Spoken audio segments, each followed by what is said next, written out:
got Tim Mcbride back. What's going on, buddy? Hey, man.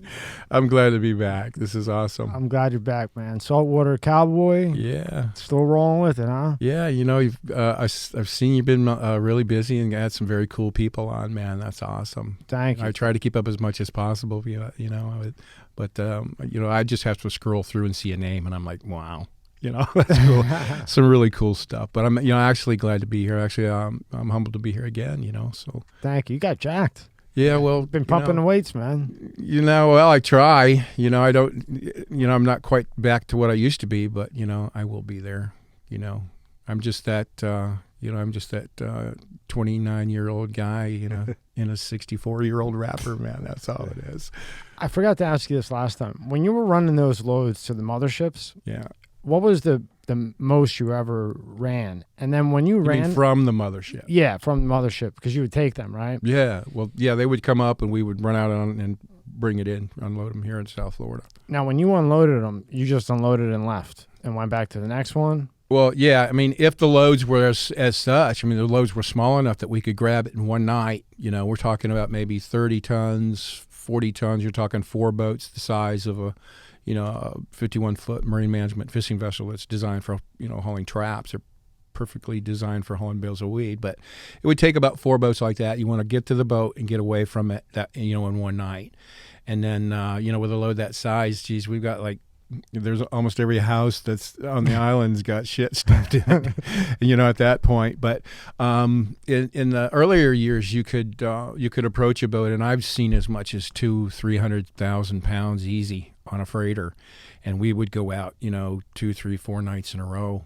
Just our boat, we can carry up to maybe 30-35 tons a load, and other boats are doing the same thing. That's just how we were working it. It was like a runway, right? It was like the international airport for boats of weed. In those days you could do that, but as time went on and things got more harder, and the eyeballs started to turn a little bit and more focused on us, and that sort of thing. So we had to be a little bit more smarter about that.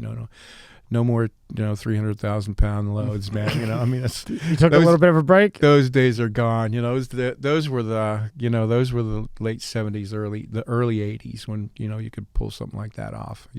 Before I ask you some questions I didn't ask last time, and we just recap a little bit, can you pull up tab 2, your book? When did you actually write Saltwater Cowboy, the book? When was that actually written? I started writing it 2013, and it took me 10 months to write what I had as a shell of a story at that time, and it didn't. All it included was a bunch of crazy pothauling shit that we did. The different ways that we'd seen it coming, and how we looked after we were down, and like I said, when you unload a freighter, like I said, you go out there, you just don't pull up to the damn thing and the bales start raining down on you, man. You get up on that bitch and you go down in the hole with the crew, and we were literally, at times, when the load started getting down there, we would build a pyramid out of this shit, so we could stand a guy on different spots on this pyramid and bucket brigade these fucking 70-pound bales up the side of this thing till the guy on the top could get it like this, and then somebody on deck would grab it and throw it over their head. For hours, right? For hours, and you're down there, and the engines are running. Hot as fuck. Because they're not turning these things don't turn off, these diesels, man. Yeah. And, with that amount of weed in the bilge of a fucking boat, it starts to do, in a bit of like what a pile of mulch would do, it self-combusts, it gets fucking hot down there. So you're humping these goddamn things, and you're humping, and then you stop, and you puke, and then you get a drink of water and you hump some more, and then you trade. After a little while, you trade with the guys on deck. It's like you're doing squats, dude. Sometimes after you do squats, you got to puke. Pressing these goddamn things, Jesus. I got a good one for you. You think today's generation could do that for 2 minutes? No. All right. No. Well, here's your book. We got Audible and Kindle, and if you go to the next tab, I think it's might be sold out right now. You have the paperback available too. The Audible. Yep, and then paperback, and that's on Amazon. Paperback, yeah. Typically, every now and then, somebody will throw a hardcover in there. If I looked up Amazon, on my phone, I even looked up today. They're selling. I've seen my hardcover books are first editions, and they're hard to come by in any decent shape, because I think what you're getting now are, at one point, I think every library in North America had the book in it. And they turn over books just as a matter of course. They're a library. They don't keep a book forever because condition is everything, when a reader takes a book. And they'll put these back and sell them. And they probably bought it for the original, the $22.99 that this one's, or $21.99 that this one's selling for. I've seen them on, as much as, from libraries for $68, wow. $79. What's funny to me is, because you're not the only one who said that, how can you not get your own hardcover book? And how do you not know where your own hardcover book is? And we can name 5 people that say the same thing you just said. Yeah, well, I mean, once they're printed and they're put out like in on Amazon or Barnes & Noble, Books A Million, like that, the tracking of that book ends at the sale. Oh, fuck. We don't know who gets it, but in this case, and now, in this internet age where you have eBay or you have Amazon that you can sell your own stuff back on, I've seen my book, no shit, I can show you, where it sold for $200. Like right now, if you wanted 20 hardcovers, could you get 20 hardcovers? No. That's insane. You'd have to search them crazy. out one at a time online. How can you not, but how can you not contact your publisher and get your own book? I tried. And what do they say? No? Well, my publisher even owns Macmillan Press, the printer.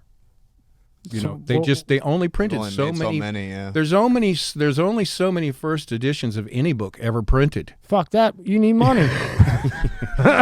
Fuck them. Yeah, but here's where I'm getting fucked. If you want to talk about fuck that, I'm getting fucked by the guy who's selling his book on Amazon for $200 when I only got the $21.95 royalty out of it. Where's my piece of the shit from this guy? I'd be going after that guy and saying, "Hey, pal, you know what? Give it to me, and I'll put him on eBay as Joe Schmo, and I have number 76 of 500." Yeah, I mean, it's fucking ridiculous. But I did find a guy, a buddy of mine, who I had done Cannabis Culture and Pot TV Network out of Vancouver for a number of years. I had the #1 internet segment in Canada for 2 years. Congratulations. And it was a blast to do, man. They come on every 2 weeks, and I tell for 2 years, I never told the same story twice, but it was such a popular thing. And he had bought, I think the host of the show bought like 50 of my books.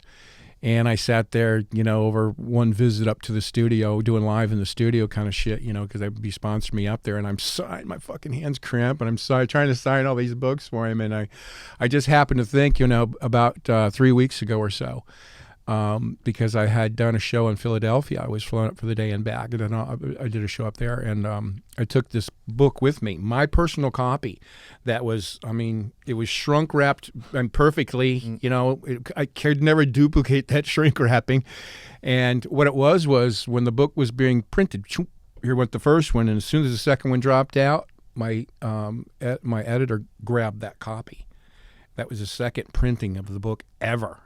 It blows my mind that you guys can't get your own book. It is, but there's a method to the madness. I guess from a business and a cost perspective. But when I left and flew home that afternoon, I was home by dinner time, and I was putting my stuff away, and I'm, where the fuck's my book at? I'm looking around. Oh my God! I said, I left my fucking book on his studio desk. I'm thinking, oh my God, fuck it. I got on the phone right away, and I called him and said, dude. I said, did I happen to leave my book behind?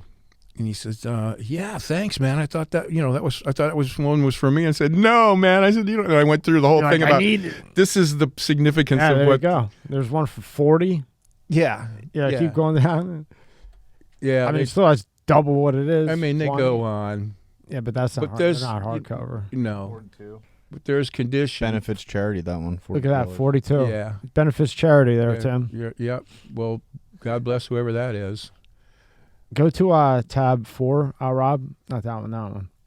So explain this one before we get going, so everybody knows.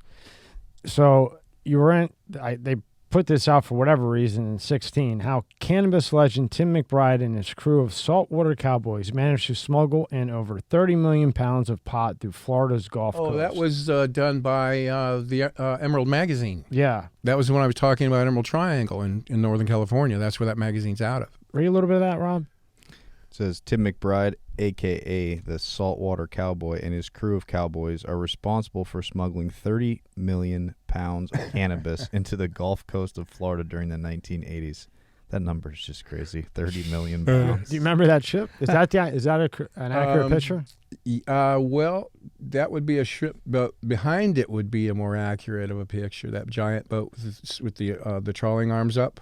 See it in the background? Yeah, right there. Yeah, that one right there. Those ships' holds are designed to hold a lot of shrimp and a lot of material, and they're perfectly designed. I mean, you could put 25 tons in the bottom of one of those things, and it would because we just like they got a catch on. I mean, just by the way they displace in the water, and they don't give away any significant weight by reducing the boat in the water, and sinking the water line. Because there's always a visible water line on a boat that shows you how it should be floating. How it should be level, right? Right. And there have been times where we had painted a line maybe 1.5 feet up above that, just below the scuppers, and taped over it. So when we leave, the water line is showing right where it's supposed to. When we load that fucking thing and bring it back in, we peel that tape off, and there's the new water line. At least you know, right? Right. Anything kind of cognito. Just tricks of the trade, man. Tell me if you remember this article. Hit the next tab right next to it. This might bring back some memories. You remember that one? Yeah. That was 20. Read, I don't know if you can see what it says. Pot smuggling suspects sought. Yeah, see that East Naples. It says. Yeah, Naples. There was a Naples crew. There was a Goodland, Marco Island, Pine Island crew, and Everglades. There were 5 crews. Now that weed right there, how much is that? Like in those? They're probably. I think by the looks of that one. See the guy on the right. The one is at his waist, yeah, right there. That kind of gives you a good idea of about. I'd say they're probably about 60 pounds.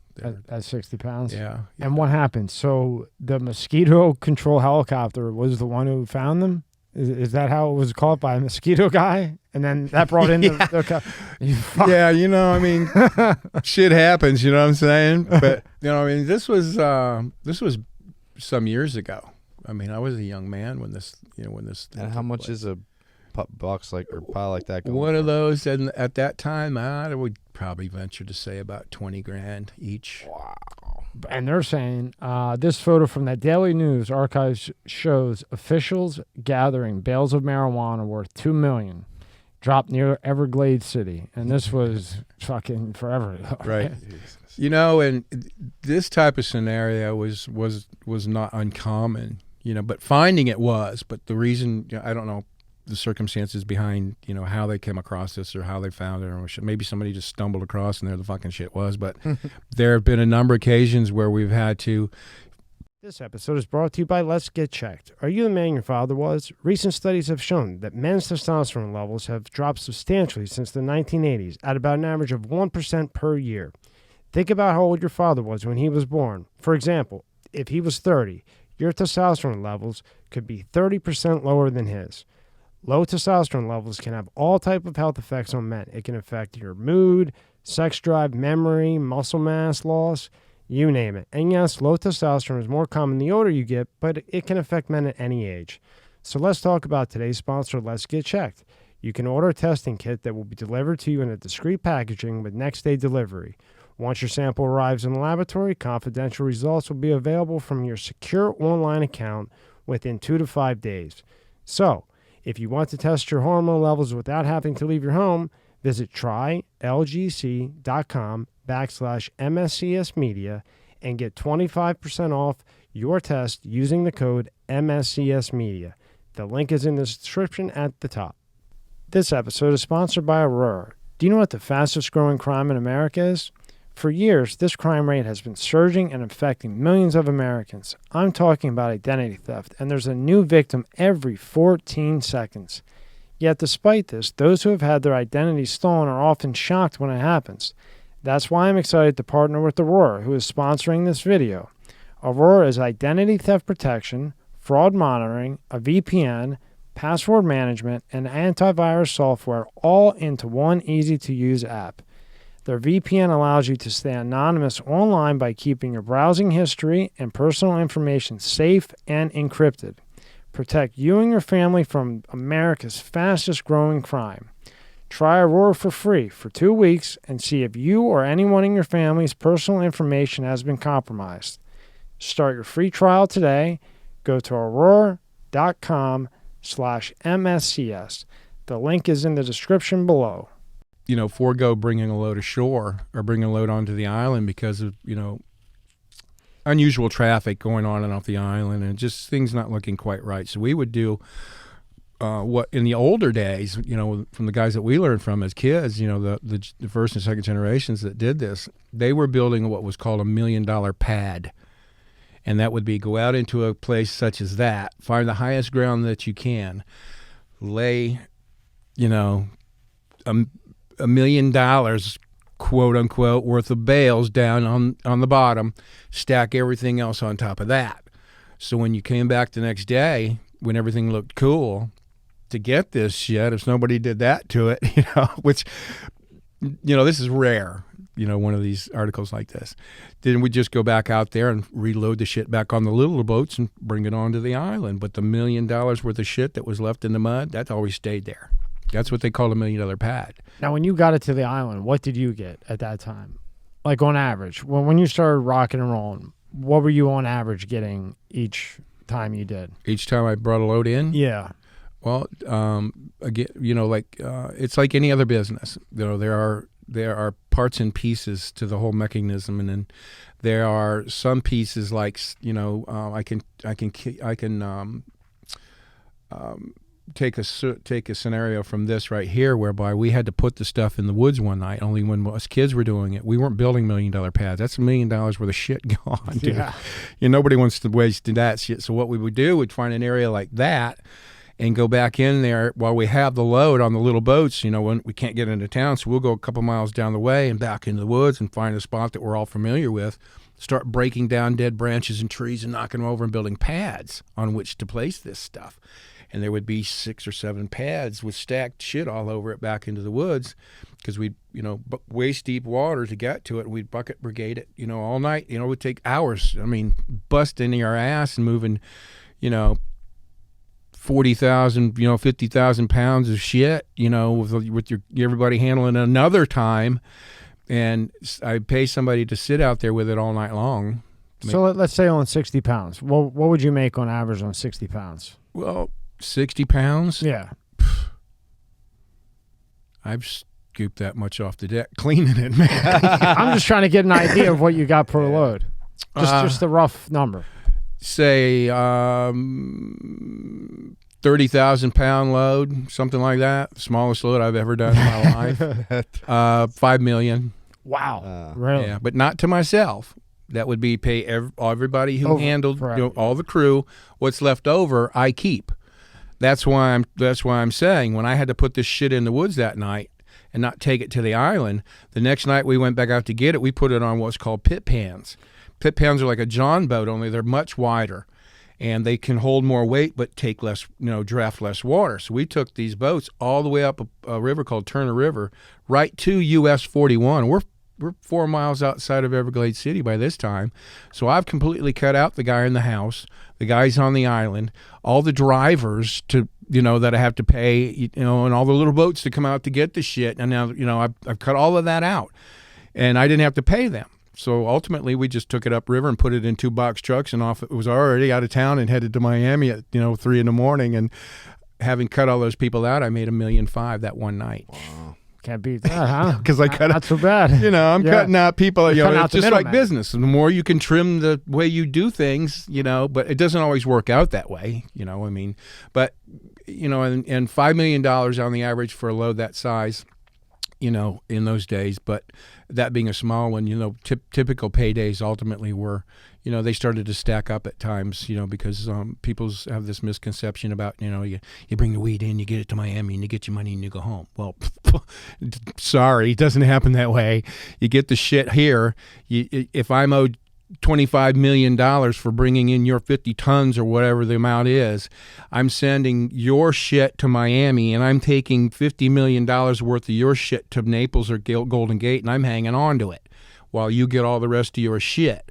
So if while you're selling that off, if something fucks up on your end of it, and all of a sudden, your shit's gone, I can make a one phone call and sell this shit. We're getting paid. One way or another, right? One way or the other. Any deliveries to Arkansas by chance? Yeah, well, I don't know where it went from wherever the fuck. I was just wondering, maybe it might have been a little bit more expensive to deliver out. We didn't care where it went after we gave it to them. Our job was getting paid to just bring it here. We didn't want to bother selling the shit, owning all the the shit petty like this. shit. So you give me $10 million of the shit you owe me, I drive $10 million of the shit back and give it to you. You give me the rest of the $30 million, I'll give you the rest of your shit back. That just, that's just the way business worked. Did you ever have? I know you're talking about your wading through swamps, I guess, and all this type of shit. Did you ever have anybody get attacked by like an alligator or snake attacks or anything like that? And all this shit. No, actually, no. Surprisingly, no. Gators in that type of water, it's more salty and brackish, and the gators tend to stay more into fresh water. So. And to be quite honest with you, unless you find a pack of them, they stay away from you. They'll move out of your way. Yeah. Unless you're up right up. Unless you're fucking with them, right? Piss one off. You know? Right. They're not out to get you. Right. It's just they're protecting themselves like anybody else would. Right. I was reading one of your articles that was funny, but you can explain it, I'm sure, very well. One of the loads that you did, somebody had to like lay on top of the load because you couldn't get it to drive or something. Do you remember that? It's in the book. So you guys had a load and somebody had to like lay on top of everything, and that was the only way you could drive it or something. I don't know if you don't remember. It's no big deal. Yeah, it was just in the book, and I was curious. Well, I wrote the damn thing, and now I'm trying to figure out what. Well, you can't get you can't get your books. Where were you when you read that part, man? I mean, but there was I don't know if it was the time when we unloaded this boat that had so much on it that we couldn't stick around to keep taking it, and the boat broke. Yeah. And what happened was the boat that was paired up with us to go out there had to pull up in front of us, and we tied makeshift ropes from out of our anchor lines to tie between. We would have to tie off between through their scupper holes on the back of their boat, which is the biggest grab you can get on the back of a boat. You got the whole stern, and run those lines up as they're braided. We braided 2 anchor lines through 5/8" anchor lines together, and ran them through and back around and tied them to the Samson post, which is the very bow of our boat. Otherwise, we weren't going in, man. Because what had happened ultimately was, we've got a brass wheel, a prop on this, that's chugging this boat through the water. And it's got, God knows how much fucking weight this thing had on it because of the assholes that loaded us, man. I mean, they just wouldn't quit. We had to pull away from them. They were going to sink us. That's how much was on this one. They overloaded them. Yeah, that's what I'm talking about. These fucking guys, man. So, I mean, and we had the scuppers literally plugged with shit from our life vests to keep the water from, coming on deck and sinking the fucking boat. So it was pushing so much weight that there had been a flaw or fatigue of some type in the wheel. And this is a big ass brass wheel, man. This thing weighs like 800-900 fucking pounds. And just one of the flutes on it broke off. Oh. So now you've only got 3, and it's doing this fucking shit. And so all the immediate, Cat and Billy, when we don't have to talk. If the boat we're out there with that's pairing with us to bring a load in, if we can't see them because we're running without fucking lights, we have radar on at a distance of about 50 miles until we see anything that looks like it's coming toward us, and we can shrink it and follow it, and zoom in on it. But you're blowing over your neighbor, the guy following you right next door. We could just lose him in sight, really. And they would have to just we had what was called a Polaris scanner, and it was a diode that went around 360 degree LED light that flashed like this, and when somebody keyed their mic, it stopped and it pointed the direction that person keyed their mic. So we wouldn't have to call the guy next door. We'd just have to say like that. And he would know. Back, and he'd go, "Oh yeah, he's over there." And then we're like, get your ass over here or some shit, So they got the clue. They came over. We told them what was going on. So we tied off. And we did this thing, and they towed us, man. We had our fast as we could go, plus them towing us, and we got between us.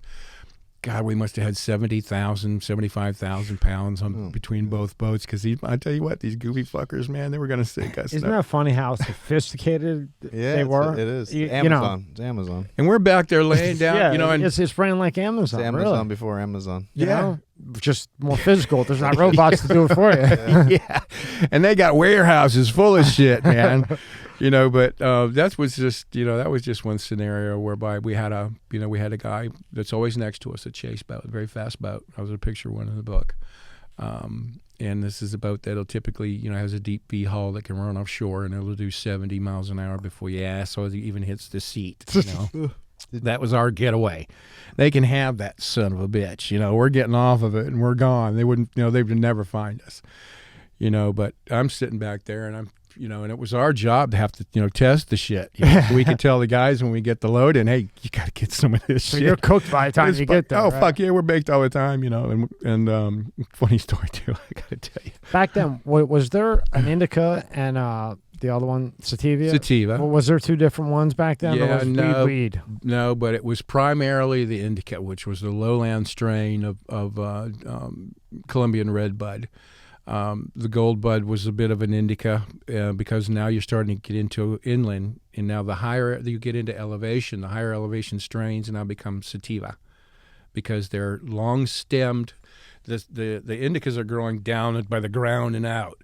The sativa in the higher elevations are going to have a long stalk before they start to branch out, and they don't have a whole lot of branches because they're trying to get air. Or CO2, and that elevation changes causes them to kind of do that, which may or may not have a direct effect on sativa as a whole. But I know the land race strains were primarily like that, so you would have to go inland, to the highland of Punta Roja, and it was a lot more. It was potent shit, man. It was a lot more expensive too. Did it give you energy? You know what? In those days, I don't think people really had a clue. I don't notice the difference. Fucked up. Like I have a medical card. I've tried both, and to me, I go with Indica to sleep. Right. I have a prescription, or I have a fucking card. Hey, for the record. So do I, dude. But I don't notice the difference. You know what? Well, I don't notice the difference at all. I notice the difference. But then I hear somebody else say, "Oh, yeah, it pumped me up, got me through." Day of work. Right. I'm done for. Yeah. I'm ready. I'm what do they call the couch one? When you do couch potato. In the couch. In the couch. Yeah, in the couch, yeah. Yeah, you know what? I only notice the difference when I do it over an extended period of time. I mean, if I smoked an indica, like 5 minutes from now, I couldn't tell you the difference because, or a sativa rather. I couldn't tell you the difference right off the bat. I'd have to smoke it for, the next, few hours or, into tomorrow on that. And then maybe. And then I could tell you how my body's reacting to it because, what I noticed a lot when I was writing this, actually putting this book together and writing it, I went on a bit of a sativa binge because what sativa does for me, it doesn't necessarily give me that zoink, because I'm already there. What it does give me, it tends to make me a little more cerebral, and I start to think a little more deeply and more creatively, and that's why I always, I'm always stoned. I get stoned when I'm walking the dog in the morning before I go to the gym, for 2.5 hours, and then I'm stoned when I get home, and then sometimes I don't write for 2-3 weeks. I'm not a kind of guy that can sit down and I'm going to sit down and write. It has to hit me, and I know when that time will hit me, and it'll hit me, and and then it'll be good. But during that time, I had already written up to a certain point, and I'm editing in my mind, always editing, and I'm thinking about a particular way of saying a certain thing. And I learned a long time ago from one of my early mentors and I was never really very good at it, but he was an expert at taking what would amount to a paragraph and reducing it to a sentence, but saying the same thing. And that's very difficult as a writer to learn how to do, and I'm still not there, but I'm trying to pick up on it, but that's what the sativa helped me do. And I'd be in the shower, I'd be in the gym working out, and I'd have a pencil or a pen in my sock and a piece of paper, and next to my nightstand while I'm sleeping or in the shower, something would come to me in the shower, and I'd step out and I'd have to write it, because if a thought or a way of articulating a certain thing came into my mind and I didn't write it down right at that time, it's over. I could never repeat that very same thought and articulate it in that same way, and it was always special, that first, oh yeah, man, I got to have that, Yeah, like I'll text him at like 3-4 a.m. because I won't remember. But if it's something I need to ask him, I'll text him at 4 a.m. because I'm up. Because I know the next day when the whole shitstorm hits again, right, I forgot what I wanted to tell him, and if I'm texting it, if I think of it, I know it's important. Exactly. You know? It's that very same mode of thinking. So would you say with it, it's genetic based? Because I know people that take it and they are, or smoke it and they seem hyper. I take it, but I'm pretty amped to begin with. Plus, I drink a ton of caffeine. Yeah, right. Well, so, and maybe my genetics. You've already went beyond the edge, by that time. I'm already on 700 milligrams of fucking caffeine. Just enjoy the warm and fuzzy that came along with it. I'm all about, it's the ends justifies the means. I don't give a fuck how you get me there. Just fucking get me there, man. I don't fuck around about it. Would you say that? I'm sure you remember this fucking name, Tom Smith. Would you say that Mr. Tom Smith was the one who started to shine the light on you guys?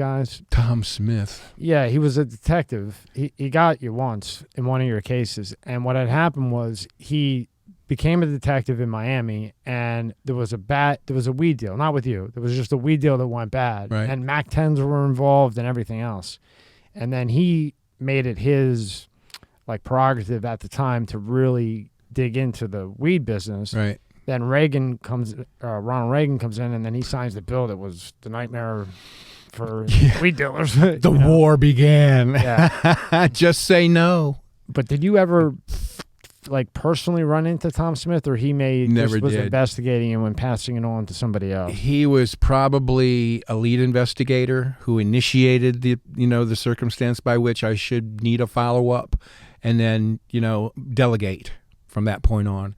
And should it turn into something, they were always reporting back to him. That's when he would jump in and take the credit for it. or it could be the other way around, where Tom Smith was the state guy who did all the work. And right. Once he got all the work done, the feds came and snatched it from him and said, oh, no, this is federal. That 3 years of work that you did means nothing. It's ours now. There might have been a lot of internal kind of things like that going on, because just recently, and this comes to mind, it's funny you should say this, I was, speaking with a film crew out of Toronto, Shark Teeth Films, and they wanted to, they had Amazon Prime interested enough to get a call back and say, we want some more video, and that's really hard to do. But the interview involved myself, telling my thing and, what I do and how much we did, this kind of thing, my arrest and the circumstances, revolving around that. And I introduced them to a gentleman by the name of David Waller, who was retired FDLE agent, a resident agent for Fort Myers, who was in charge of my case for the Florida Department of Law Enforcement at that time. And, he reached out to me years ago, and, I don't know how it happened, just serendipitously, but what it amounted to was they were having they have this annual get together of everybody wants to, maybe pat themselves on the back or, feel how proud they are in their retirement or whatever, what the fuck they were doing. And, he said throughout the day, and this was 7-8 years ago. And he said, throughout the day, my name kept coming up. I'm like, this is no surprise to me, What else is new, right? You're talking about Operation Peacemaker. Of course, my fucking name's going to come up. That's sooner or later, but he reached out to me in email, and he just said, this was years ago, if you ever need any help, speak engagements or anything like that, he said, don't be afraid to ask, give me a call like this. And I'm thinking, there was no hello introduction of who are you and who the fucking man, but I'm scrolling up this email, and I get to the bottom of this fucking thing, and it says, David R. Waller, retired field agent for... resident field agent for Florida Department of Law Enforcement, Lakeland, Florida. Oh, you don't want to get busted there. And I went back, I got back on there. I'm on there like this, and I type back, you wouldn't happen to be the David Waller that busted my ass, would you? 10 seconds didn't go by. Here comes an email back. He said, yeah, that was me. So we kind of joke back and forth. It's, and it's crazy cool, how these, though. It's cool that these guys saw us for what we were. We were nonviolent, we were just kids doing what kids do, Southwest Florida kids anyways. But and you really can't break his balls, because he was just following the law of what he was supposed to, whether he thought it was right or wrong. You're absolutely right, and I get that out of just about every one of them. We're doing what we had to do. You were doing what you had to do. And when it all boils down to it, there hasn't been a single one of them that I spoke to, not even the Director for Homeland Security, who I had the pleasure of speaking with some number of years ago, said the exact same fucking thing to me at the end of all our conversations about what a fucking waste of time it was. Yeah. Boy, do we piss OL out of money. Really? I'm like, yeah, you know what? When you took it out of our hands, you know, generations of people that never fired one fucking shot at you, I said, how does that make you feel? Yeah. I looked him right in the eye, I asked him that, and I said, how does that make you feel? What did he say? You know, Anything? he says, you know what? That's what he said. We should have just legalized it. You know, and then I said, now, since you've given it, and look what's happened to our southern border now that it's been taken out of our hands. You took the cocaine out of Miami, you took the marijuana out of Southwest Florida, and you ended that shit coming in through the Caribbean. Now, the cartels in Mexico, there's nothing new about these fuckers. Sinaloa been around forever, you know, and the Gallardo or whatever the fuck his name was. All of them, you know. Yeah. You know, but nobody wanted that Mexican shit. When not Caribbean shit was coming through and flooding the North America, you know, but nobody wanted that, you know, that weed they were growing at that time. And now it's going through with fentanyl. You take that out of, you know, you take that away from us. You took that, you know, importation aspect away from Southwest Florida. You took the cocaine out of Miami. Of course, Sinaloa and those fuckers are gonna buy your cocaine because they can't grow the coca plant. They don't want the Caribbean weed anymore. Where did it go in the late 80s? It doesn't exist in the United States anymore because now you get Mexican brickweed. That's all seedy shit that's growing out of Mexico. They can grow their own weed. Why do they want yours? You know, so that went into North Africa and into Europe. That's where the market still exists today for Caribbean weed. The significant Caribbean weed, you know, but that's kind of scaled back a little bit too because nations are now, you know, understanding about the, you know, how much profit there is in all this. We're not the only ones that are figuring this. I mean, our governments are figuring this fucking shit out. You know, I mean, the whole world's figuring this shit out, you know, collectively. But, you know, when they quite literally stopped it from coming into this country, of course they took the cocaine. You're going to, you know, and they're going to sell you their black tar heroin because they can grow the poppy. And they're going to sell you their marijuana, you know.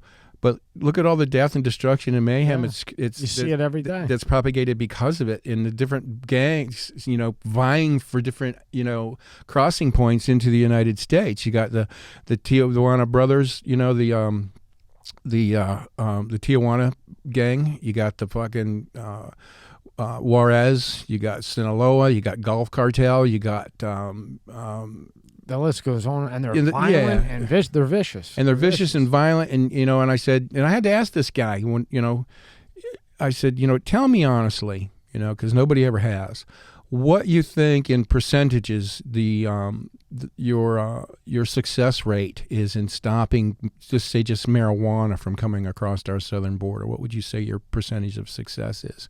He looked me dead in the eye without hesitation and said, maybe 1%. I said, thank you. I said, because the numbers that I'm hearing, that you hear, and even I heard as a kid on the news, you'd hear, you know, about drug interdictions are down by 30% or whatever. And this is Reagan during his war. He's given his, you know, war speeches and shit like this. And we're all sitting back laughing our asses off going, what's your baseline, dude? Where are you getting this number from? back then, when they were, you know, throwing out numbers like that with weed, what was it in, I guess, in the Fed's eyes? What was it about weed that was so bad? Because alcohol was legal, right? Right. Which is way worse than weed. Right. I mean, I don't think there's anybody on the planet that wouldn't agree with that. Right. What was, you know, when you were doing this, I wasn't alive yet when you started, you know what I mean? So, like, what was the thing about it? Thanks for making me think about that. Well, you look 40 and you're jacked. But what was it back then that they had such a bad stigma on weed? I know that maybe they probably didn't. It was a money thing. But what were they saying to the people that made it a Schedule fucking 1? Schedule 1. Which is equivalent to heroin. Well, yeah. For those who don't know. There's heroin, yeah. And you know what really chapped my ass when you come up with, you know, the schedule aspect of this thing? Cocaine is a Schedule 2. Which means that it has less of a propensity for abuse than marijuana. That's what I'm saying. But you know that, so we could go on for a million years about that. But I think what the question that you're asking could basically be answered by, you know, first of all, and I think you touched on this, is their treasure chest. They've got a war chest that Reagan, you know, initiated to combat this scourge. You know, marijuana is the scourge of the nation because for one reason, it means the, you know, the bad guy. You know, the Tim, plague. What was the basis behind it? You can't just say it's the plague. Like, what were they trying to bullshit the people with about why it's so bad? Well, that's because they didn't have any basis of scientific foundation with regards to, what it actually does to the human body and the effects that it has in long term or short term. There was no science involved in that simply because it was illegal to have. But in the early 70s, I might add that the United States government had their own study going. At the University of Mississippi is the only place in the United States where it's still grown legally by the federal government on the campus of the Mississippi University. And what's the reasoning for that? And what they had found out was, and what they had done years ago was they had taken out 2 use patents for cannabinoids within the marijuana plant. Those are the essentials that make up the plant as a medicine. This is our fucking government boning us in the ass. Now, what they had done was they had a patient study that took place through the 70s, and it lasted up through the beginning of the 80s ish. And several of the patients, when they did away with that patient deal that they were working with, they grandfathered in the patients that were already getting their cannabis from the government, grandfathered them in, and they still get cannabis. There's a guy in Jacksonville. I got his shit on my phone. I can show it to you real quick. He still receives every month some 370 pre-rolled cannabis joints from the United States government from the University of Mississippi. Wow. But yet it's a federally Schedule 1 illegal drug. Yeah, I mean that's just how can you? If you want to talk about contradiction, for Christ's sake, does it get any worse? And you're asking me, then you ask me a question like, what was their thinking? I mean, about calling this, the plague of whatever our generation. I don't know. You tell me when they can hold 2 use fucking patents for the shit, that nobody else can have now for the ingredients, the cannabinoids within the plant. And when you get a use patent, you have to list what those ingredients are. That is amazing. That's wild. Or what those ingredients can ultimately cure or take care of. And it would take me too long to sit here and fuck around and try to find it. Don't worry. But I had asked that they were. I think what pissed them off was the fact that they couldn't stop it. Nothing they could do. There wasn't a goddamn thing they could. Throw your money at it. They started throwing, a couple billion. Then it got up to like, I don't know, 70 billion around the 90s. 70 billion? $70 billion a year. And they were doing that in the 80s, too. They were in the billions in the 80s. They were in the billions in the 80s. Tons. That's 30 years ago. And they were just beginning to get, a glimpse of the threshold with which they were ready to cross.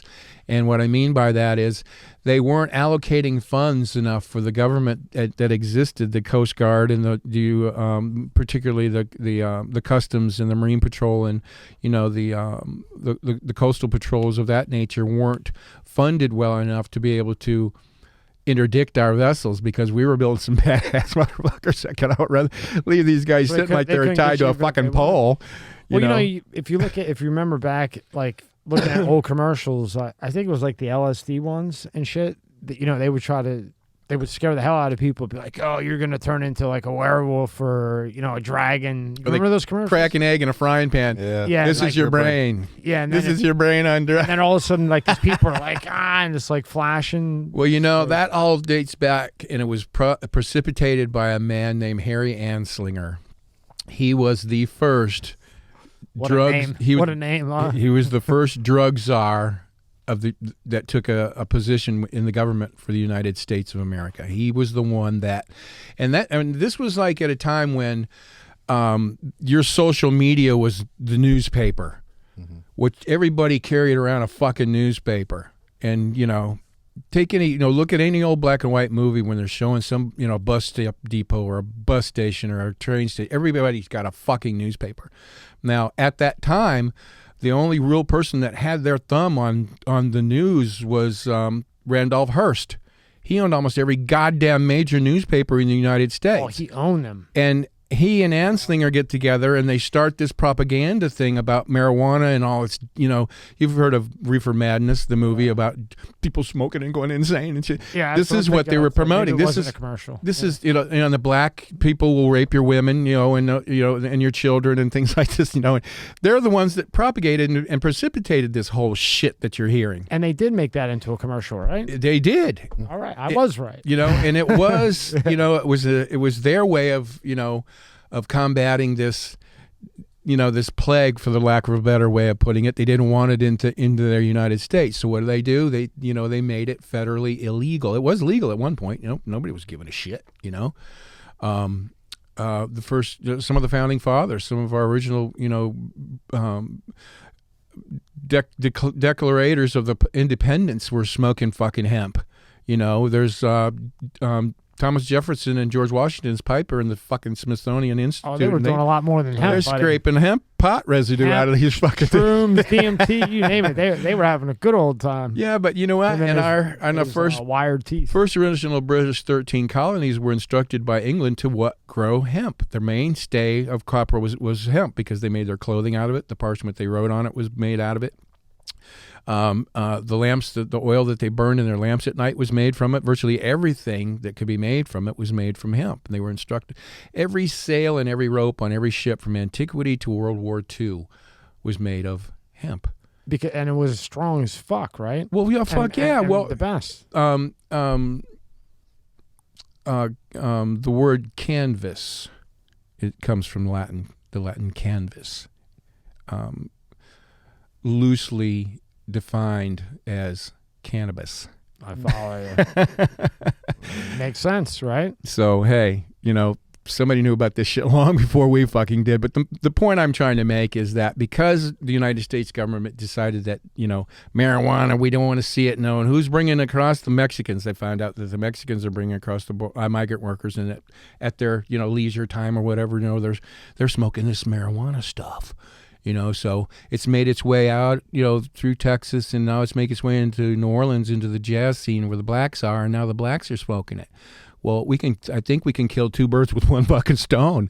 This is their thinking. Yeah. Get rid of the Mexicans in the labors, get rid of the blacks because they're smoking marijuana. Crazy. And that's just how it all came about. So that's how the blacks are going to rape your kids and rape your children. I mean, they used all of this. I mean, that's moronic fucking, archaic, when you think back on it in retrospect, how imbecilic it actually sounds, and comical in a bit of a way, but it's tragic in the same, it's marriage of tragedy and comedy. See, I didn't know that they did that. So if you're a black person and you're still alive from that time, I'd be fucking pissed too. I'd be like, where's my fucking check after you bash me that we're doing this and we're doing that? I mean, no wonder. This episode is brought to you by Fiji. More than just water. This is not just rock.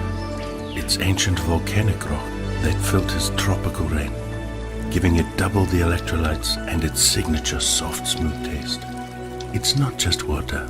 It's Fiji water. This podcast is brought to you by Monster Energy. Tear into a can of the meanest energy drink on the planet, Monster Energy. It's the ideal combo of the right ingredients in the right proportion to deliver a big bad buzz that only Monster can. Monster packs a powerful punch, has a smooth, easy drinking flavor. Athletes, musicians, co-eds, road warriors, metalheads, geeks, hipsters, and bikers dig it. You will too. Monster Energy is more than just the green OG. Monster has Monster Ultra, Juice Monster, Monster Hydro, Rehab Monster, Dragon Tea, Monster Max, Muscle Monster, and many more. Buy on Amazon, buy on Walmart, or go to monsterenergy.com and believe me, you'll find a place. Unleash the beast. Monster Energy. The reason I'm speaking about hemp is, because hemp is such a closely related cousin to cannabis. They included that in that Schedule 1. Hemp is a derivative of cannabis.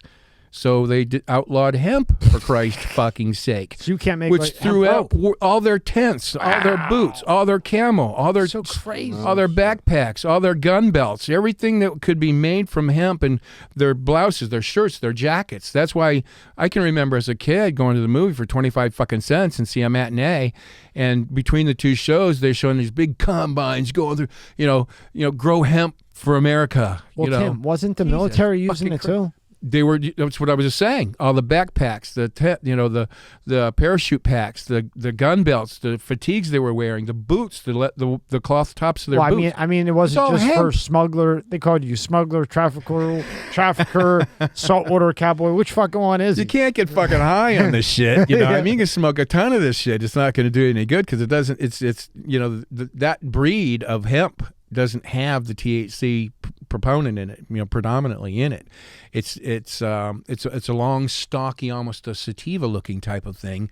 And what you're doing is you're stripping that stalk and creating that material, which, by the way, if you've ever bought and if you ever have the opportunity to buy a shirt made of pure hemp, give it a shot, because nothing will lay and feel so fucking comfortable and so nice on your body than something natural like hemp versus, I don't know, cotton and polyester, whatever that shit, I mean. Well, they wanted to make sure that shit was gone. Right. But that's why I say that when I talk about the British colonies and the whole America was basically founded on fucking, the growing of hemp. The first 2 drafts of our Declaration of fucking Independence was drawn on pepper made from the hemp. Yeah. And it's a Schedule 1. Fuck me, yeah. With the weed with the Imagine if to throw all them motherfuckers in jail by proxy, I don't give and a they're fuck. still in there now. Dig them up and throw them in the fucking, throw them under the prison or some shit. But being a close cousin like that, what they did was they cut their asses off from that industry. Everything that we own, we see, we touch, can be made from fucking hemp. Everything you look in this room can be made from hemp. That's just dependent on China and Russia for everything, right? That's a better idea, and make it illegal here. Do you know that China and Canada are the 2 biggest growers of hemp on the planet right now? No, I was saying, just to remember, I remember just being, when you're in school, you're talking about this is your brain on drugs. Remember that whole thing? Yeah. So, like, we were always taught to when we were kids, like, hey, drugs are bad, blah, blah, blah. But it was, right. Marijuana is the gateway drug to other drugs. What do you think when you hear that statement? Well, I can tell you that gateway is definitely not the right word. It has, I think a more correct word would be one's own integrity, one's own ability to either make the choice or not make the choice. It's not got anything to do whatsoever with, going on like I smoke marijuana, I want to try some fucking LSD, I want to shoot up some heroin. No. It's it doesn't give you that, Yeah. Gateway is a bullshit term. Yeah, I just remember that always it always falls back on that one individual, and everybody's different in their own. They have their own inner degree of integrity, and whether they choose to hang on to that or let it go, or however that makes them take that next step. I think, Yeah, I don't think it's actually the marijuana itself. Maybe the environment that they're in, right? So maybe if it could be.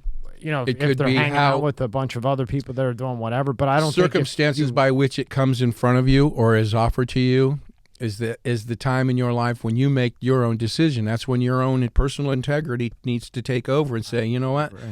I'd rather, I can say, and I own myself enough to say, you know what, no, dude, no. That's not for me. Nah, I don't think I even want right, so it's not the cannabis or the marijuana, it's the person. It's the person themselves. If he or she chooses to take it further, it's not because they smoked weed. Absolutely. It's because of who they were around and the right. decision that they chose to make. Circumstances by which it was offered to them. Now real quick, one more other thing.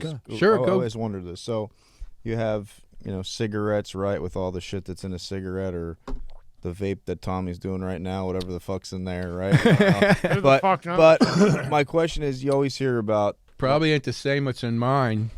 You always hear about lung cancer and things like that. Now, does that come from the smoke itself, any type of smoke? I mean, even if you have a fire, that type of smoke, the cancer causes from that? Or is that from the chemicals that are in the cigarettes? Like, would weed cause lung cancer? Does weed have what you're talking about are carcinogens? And when you talk about smoking cigarettes, fuck yeah, there's arsenic in there. I mean, there's all kinds of fucked up shit in there that they've discovered. But it's the nicotine is what keeps you coming back for it. Correct. Yeah. And I think that's what's in this thing over here. Yeah, this is nicotine and probably a bunch of stuff. When you talk about a fire per se, you're in a house or you're downwind of some kind of smoke of this and that of whatever nature. depending on what material is being incinerated and has turned to vapor or minute particles that you're able to ingest as you're breathing through the air, and whether or not you get a significant enough of that, if it's a carcinogen of nature, whether or not you get a significant dose of it or not, may determine further on down the road. See, that's speculative when you yeah. But when you're talking about cannabis, and of course, there isn't anything carcinogen about the plant, as far as I'm concerned whatsoever. Science hasn't proven yet that there's any part of it that when you do smoke it, that you may feel a harshness in your throat because of it. Some people may be more susceptible to the smoke going down their lungs and that sort of thing, and it might just it induce coughing. It does me every fucking time. Yeah. But as far as can it give you cancer? No. Yeah, I just always wondered that because you hear different I guess so they've done case studies with marijuana and they found no carcinogenics, correct? Yeah. What they found, quite interestingly enough, is that it happens to be one of the most prolific and potent antioxidants on the planet. And there's a study. What part of it makes it an antioxidant? All the cannabinoids that are within the plant, even the seed. That's interesting. The cannabinoids that exist in the seed state. And this was discovered by a test study that was done on an Aboriginal group of people in South Australia, whose average age of their elders is 130. Damn. And they attribute that because over millennia they have integrated the cannabis seed into their diet. Wow. And they've been eating it for fucking ever. And that's man. The people we should be looking for. So not only that, what a very brilliant science. When you say the seed, they're actually eating the seed? Yeah, just like you would eat a hemp seed. Oh, so they're not smoking it and staying alive till 1:30. Well, who's to say they're not? I mean, they didn't go into that part of it, but that might be promotion. Yeah, that big thing that's going wah. Yeah, they're actually inhaling when they do that. They might be saying seed, but they probably got one of those Belongo bongs that's like the size of the room. Why do you think they jumping over that fucking campfire, man? I just thought, but I was not they're burning their balls. They're diving through the smoke, dude. It always interests me because you go from like you were talking about years ago, the war on drugs, and drugs are bad and just all that type of stuff, and you're taught this certain way, and you're as a kid you're like, oh, the people that smoke weed, they're stupid, and it messes up their brain, right. And it does this and it does that. But just to hear the misconceptions after all the years, and like setting the record straight with stuff, right. Like it has health benefits. That's the reason why now they have medical marijuana. There's a reason for it. And who knew we were all in medicine around, man?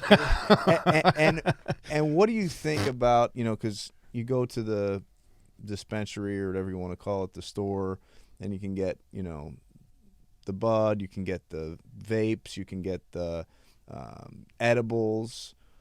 Out of all of them, still go the natural. I mean, I know you have the pen there, but the natural, what's the best way do you think? If that makes sense. Personally, well, here's a little thing of some bud that I just happened to pick up at a dispensary on the way out here, and which I'm not going to open until I get home. But my preferred method of ingestion, as far as getting that warm and fuzzy or any effects that I need to have with regards to abating some anxiety that I may be having like that, which is why I lean more toward the indica, because it helps me to, I think he's meaning more, what's the most healthiest way to ingest it? Like I would say smoke it, vape it. I would say to vape it. Yeah. If it's not by way of a vape pen like this, it can be done by way of a water pipe and a what they call a banger. It's a quartz crystal that you heat up. So you think and you the do vape a dab, is more healthy you do than a shatter or a plant? dab. Well, yeah, because you're not smoking all the plant material. But you're smoking all the shit that they put in there. No. There's nothing in here but cannabis oil. Nothing at all. Nothing else. That's why when you turn it like that, the bubbles don't move. When you can turn you got it like that that, at the medical marijuana store? Yeah. No, there's more than just hemp. This is 81% THC And you don't get 81% THC by throwing other shit in there. Yeah. You know, but when you do a dab or a shat or a crumble or something like that, which a lot of people I'm sure are familiar with, because that's where cannabis is going to. Because it's, 2 hits of that will take you the same place that a whole doobie will take you, only in 2 hits. 2 hits. And a lot cheaper, right? And it's a lot cheaper if but the buzz is almost instantaneous, because you're ingesting, of course, through your lungs and directly into your bloodstream. But for me, not having to smoke all that plant material, but don't get me wrong, I like the taste of a doobie. Yeah. I like that, that last little bit of flavor and terpenes that you get. And the terpenes are the cannabinoids that provide the flavor the particular flavor that you get when you smoke. So when you grind it, and then like that resin at the bottom of the grinder, the keef, that's supposed to be the strongest. Those are the cannabinoids. You're actually knocking them off the bud when you're doing that. I couldn't wait to ask you. What's it called? Keef? So when you put it in a grinder, yeah, at the bottom of the grinder, there's like a filter, a screen. And under that is just like a little, what would you call it? Like a powder of dust weed. Yeah. And but they say it's like the most so long of grinding your material, you can unscrew that bottom off of there. Have all that. And have that keef that's collected down there. You can scoop that up. Actually, in press, that's what hash, particular type of hash is made from, is by taking in Morocco, they take the cannabis buds and they beat them against these drum-looking things that are just a cloth, and as they're beating this shit against the cloth, all those cannabinoids and those trichomes are coming off of that, going through that cloth, and that's what they press into hash. That keef is. So when let's say, for instance, Colorado, it's recreational use. You can smoke it and all that type of stuff. So I'm comparing alcohol to weed. Let's say I have 1 beer. That's it. I'm good to drive. I'm not going to fail a sobriety test. I blow in, I'm good, right? Right. 1 beer. How does it work with weed? Like, what is the recreational? Like, let's say I smoke a little bit. I go for a ride. I get pulled over. Is there a way for them to test like they do alcohol to say you're over the limit of marijuana? No. There is no way that they can accurately determine that you are under the influence of cannabis. They think they might have a way, and they're going to attempt to put this in use, and it has to do with, moving a pencil or a pen across your vision, and if your vision stops as you're going, and it dips like this rather than one fluid motion, then you're under the influence of cannabis. So they say. Huh. Or Tim, couldn't they say DUI and then take you in and make absolutely. And then if you say okay to a blood test or urine test or whatever, then they could test all of it. Not if it's legal, because cannabis stays in your system for up to 32 days. Wow. So who's to say go ahead and take a fucking blood test, man? I smoked 3 weeks ago. Of course it's going to show up. Good point. Yeah. I wondered that though. Yeah, me too. Because you it's recreational in a lot of states, and like I was wondering if like you smoke, you get pulled over, can they get you for? Say I didn't drink a drop of alcohol, but I just smoked. Can they get me for driving under? They'll try to find a way, but like Tim said. Yeah, they can do. I think certain states, whether they're county or local law enforcement or even highway patrol, have their, they may have their little methods of trying to determine, only if you're giving them cause to do so. Sure, of course. They find some weed in your car, in a legal state. Of course I can have that with me. It's fucking legal. But when's the last time I consumed? They can't determine that through blood tests because, like I said, it stays in your system fucking almost 5 weeks. So there's no way. And they come up with these bullshit little fucking tricks that they do to check your vision, and God knows what the circumstances may be. It's basically up to them. Now, if you have medical in Florida, because Florida right now is only medical, trying to get recreational passed, but it's medical right now, right? And you travel to a state where it is that they don't have medical or recreational, you can still bring your medical, or that's a no-no? No. That's a no-no? Yeah. Wow. Can you go from medical state to medical state? No. Wow. Can't do that either. Because then that's federal. But, because you're interstate transportation of an illegal substance. Federal, right? Federally. So Yeah, crazy. so you're not mailing it. state You're not lines. flying on a plane with it. You're not doing it because you get on a plane with it. They're federally regulated, Yep. so you're fucked either way. Twice you're flying in an airplane flying out of state. So there's two And charges. Not that you can't find other ways, but so you're saying to me, if I have a medical card in Florida, and then You can't go to Oklahoma where it's medically legal and use that card. No. Wow. No. Golly. So wow. And that's because federally it's So not why open. the fuck doesn't the federal government just Right. fucking? But an interesting thing came to mind while you were saying that. A lot of people that are in states where the access to that medication, that medicine, and it truly is for a lot of people, particularly kids that, and it doesn't have to be even, THC, based. It could be, 0.3% THC, which is really nothing, but it's the CBD, the cannabinoid, the cannabidiol that they're seeking. And what's taking place is what's called migratory parents, migratory families, and they're going from states where even CBD is not legal into places like California or Colorado, where it's totally legal, so they can get this medicine for their children, and save their lives, because a lot of these kids are having 100, 200, 300 seizures a day. Yeah. But when they take the CBD, it immediately makes it go away. Can you imagine a state not allowing a child to have such a thing? You know why? Because they just want to give you drugs Yeah. and more big pharma, big pharma, big pharma. And this big kid, pharma. That's these why it's kids not are on legal. so much shit they can't fucking move. Well, you know how it is. They Benzos, for give you Christ's sake. one thing, then you need another thing to combat that side effect, and next thing you know, you got the fucking 80-year-old lady, pill thing with 2 o'clock, 4 Right. o'clock, 6 o'clock. It's just crazy, and they're like 13. Then you got the and then you got the benzos to abate the anxiety and to help you sleep and shit like that. And you take those long enough. I've known NFL players that go down on their knees crying like little babies coming off of that shit. They withdraw, yeah. Withdrawing from benzodiazepine. And they're 4 and 5. They're Keep scheduled my 4 and fuck- 5. Yeah. A Xanax is 4. And the doctor's giving them to your ass, Jesus How is Christ. a Xanax 4 and weed's a 1? That makes You sense. put enough Xanax in like, say, like a woman's drink or a person's drink, they're blacked out. Gone. And that's a 4. 4. Yeah.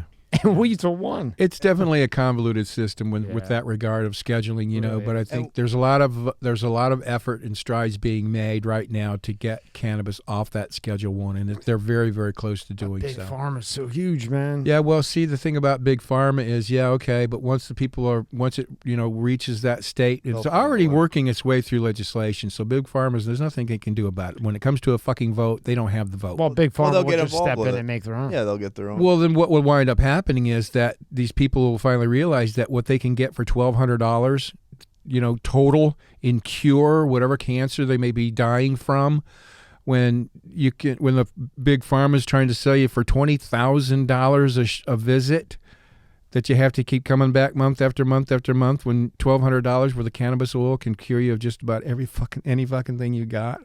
In my opinion, I don't think it's going to be federally legal for a long, long time. Maybe. Well, that's a point of conjecture, and I think they'll leave it up to and- the states. Well, absolutely they will, and I think it's actually having a better effect in the way it's propagating, because every state that comes on board and begins that governing process, they learn something a little more, and they learn from past history of California, who was the first in medically legal in 96, and the next state, Colorado, went fully legal. And Well, so they were like 01, right? they're Or using 02? what's that? Colorado. When did they go legal? Colorado went in 2013, I think, maybe 2012, Yeah, something like somewhere around in there, if I'm not mistaken. But allowing us each state to do that, in this incremental fashion, as opposed to how Canada did it. Canada, the government said just all across the board, let's, the government's in control. Of course, and I don't know one Canadian in the cannabis industry that's happy about it, about the industry as a whole. They're pissed because of about that. the cannabis, and they're pissed about their healthcare system Exactly. that we almost fell into. Yeah. Well, look at their healthcare system. No It's a shit, but fucking I think- disaster out there. Doing it piece by piece, state by state, and they're learning. It's a learning curve. It's a learning process, and each state allowed to govern their own, way they do things. Some a little bit smarter and wiser than others, But Do you think though, if they make it federally legal, and then states fall through that it will up the price of the weed that you're buying in the store or wherever the I don't know how much more they can fucking up it. Yeah, no, you know what? I think there are too many other ways of our federal government to making money off of this thing. You know, for one thing, they have to create an entity as an oversight. So it's, you know, in my opinion, you're not talking about alcohol, tobacco, and firearms. Now you're talking about alcohol, tobacco, arms, firearms, and cannabis. You know, they have to create an entity to oversee that, to govern that. They have to pay for that somehow, whether it be by, you know, direct cannabis taxes, you know, on sales or however the fuck they get it.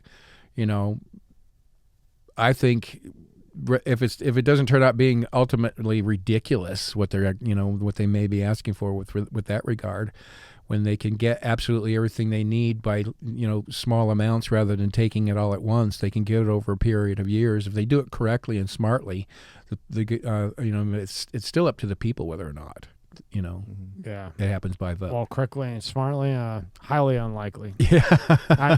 We brought up Whitlock earlier. Now, what he was into construction and you were crabbing, is that right?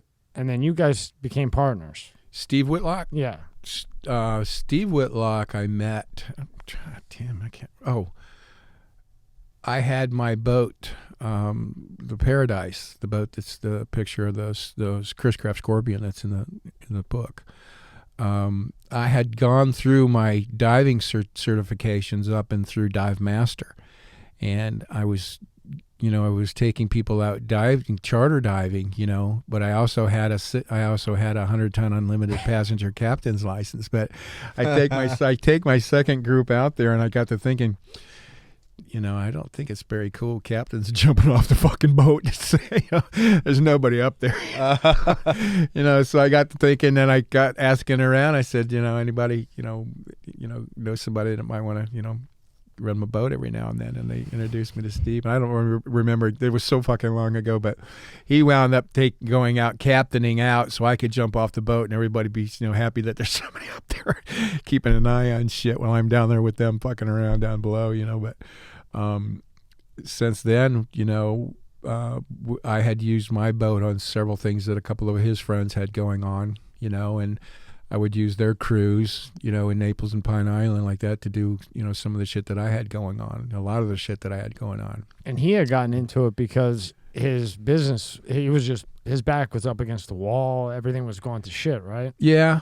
You know, and that's what, I mean, the 80s weren't really a good time when it came to small business, unless you're kind of touristy, and you're you know, because it was more tourist driven, you know, you're a backwater guy, you're some kind of guide or something like that, you know. But and then they you know, I mean, the pothauling was so fucking prevalent, man. There was so much to do, and everybody was trying to get a piece of it, you know. Even when I was working, you know, I didn't know a lot of the people that ever worked any of the shit that I was doing.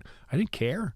It got to where it was supposed to go. I knew certain people, and it was kept that way because you know, it's not a good idea to be standing up going, you know, I'm the guy. You know, the less people that know that you're the guy, the better off you are. The more layers you have, the better, right? Yeah, so, yeah, and the less layers, the better, you know, because I don't need a whole lot of people, you know, and who the fuck, you know, and what the fuck. Even when I was a kid. Less quality layers, we should say, right? Exactly. Because a lot of those layers get you buried. But a lot of it goes back to when I was a kid, you know, doing these jobs, running offshore and loading these freighters, you know, and like I said, you don't get paid right away. And I could be done, you know, I had done a job and maybe, you know, 2, 3, maybe other 4 might have gone past, you know, since, okay, now I'm getting paid for this one, and it just got to a point where now I don't remember what I'm getting paid for anymore. You know, I just sounds like a problem. Yeah, she kept sliding the bags across the table at me with all these different amounts in them. I'm like, I don't remember what fucking job this was. You know, it doesn't matter. We just take it. You know, I bet you remember the 3 operations to get you though. Yeah. What was it? Peacemaker. It was Operation Everglades, Operation Everglades 2, and Peacemaker. Okay, take me through each one of them of the bust. The bust. What was the first one? The first one was called Operation Everglades. Right, that's when they wiped out your town. The pretty much, old right? guys. Right? Well, they tried. They tried to wipe out your town. Yeah, what saying like 80% was gone. The old dudes are gone. Yeah. Well, you know, it was a bit of a fiasco the first time around because the intelligence was such with that generation that they were, you know, they were getting more of the visible guys, the guys that were kind of like sticking out and, you know, little bit too loud, and they're talking when they're drinking at the cheeky bar or whatever the fucking case may be. They had somebody in there in Everglades for 2.5 fucking years living there. Nobody had a clue at that time during that generation. We're kids. We don't give a shit what's going on. But that guy was probably like, "Is this ever gonna end? Yeah, I just want to go home. There's nothing." So they identified some key players, but what they didn't understand was, and they brought over 250 federal agents from every branch of law enforcement under the across the United States. Brought them down to this little fucking place, and what they didn't realize was that the intelligence was so good at that time with the older generations. They had congressmen working with them. They had senators down there. Everybody was on the tape. They were wining them, diking them, fishing and wining them and dying them and shit, and they knew 2 weeks before they got there that they were coming. So everybody split down. Nobody was home, right? A few people, so it wasn't really the success that, the big overwhelming, 270 agent, they couldn't justify this. So it was like, put your tail between your legs and they left town. It was funny, it was comical. So almost a year to the day, Operation Everglades 2. Here they come again. Same number from all over the United States. We're going to get these fuckers this time. Now imagine how pissed they were that they wasted all that money and time in the first one, right? Yeah, and got nothing, man. It was a joke. So this time, the older generations said, you know what, fuck it. They're just going to sit around on the porch at 2 a.m. and smoke the cigarettes and wait for the show to start, right? So here they come. Probably all have fucking lung cancer, right? Waiting for you. Yeah. All these cops, man, come on there. And there was one article that had talked about, this was national news. This was big shit during that time. In 1984, this was the second go-around. Life magazine was one of the reporting that came to the island. And it was there was another article written by some other reporter that said that, it was like the Keystone Cops, man. He said there were more reporters trying to report what was going on that island than there were people being arrested. Oh my God. Now, number 2, what did they get? Well, number 2, it was pretty significant what they wound up getting in Operation Everglades in number 2. And was that when they got the $7 million, or that comes later? No, that comes later. But here is if you Lifetime. Yeah, tell me about. I'll send this to Rob quick. Yeah, look at. I'll airdrop it. So tell me about when they got you. Well, okay, when they got me was some years later, because after they did Operation Everglades 2, this is that Life magazine article. It was a centerfold picture of the overlay of the Everglades National Park in the islands we lived among, and we played among as kids. Did you find it? I don't know how to use Samsung. Oh, let's see. Don't worry about the phone, Tim. So just tell me about the number 2. Okay. Yeah. Well, number 2 was rather significant one, because everybody kind of stood around. They knew it was going to happen, so they decided, okay, well, let's just give up, dude. This is the end of it. So the adults just kind of sat around and waited for the show to start. Next thing you know, here they come, and Life magazine shows up, and there were more reporters on the island at that time reporting the story than there were people actually being arrested, which was quite comical. And and they were talking about, and the 18-page article in Life magazine and the centerfold picture, was quite a it was quite precedented for Life magazine at that time to do such an article, and take up so many pages, But it was a story that was interesting enough and powerful enough to tell. And they talk about a small Southwest Florida town tarred with drug smuggling, and most of its 500 residents say, "So what?" Right in the front of the article like that, So they go on to talk about, a small town in Everglades of just under 500 people, and which is mostly women and children and young men, because the entire adult population has gone to prison. Yeah, that was the 80% one. Yeah. So, and it was just a very serendipitous sequence of events that took place, and and I kind of jumped in and and started making moves on my own.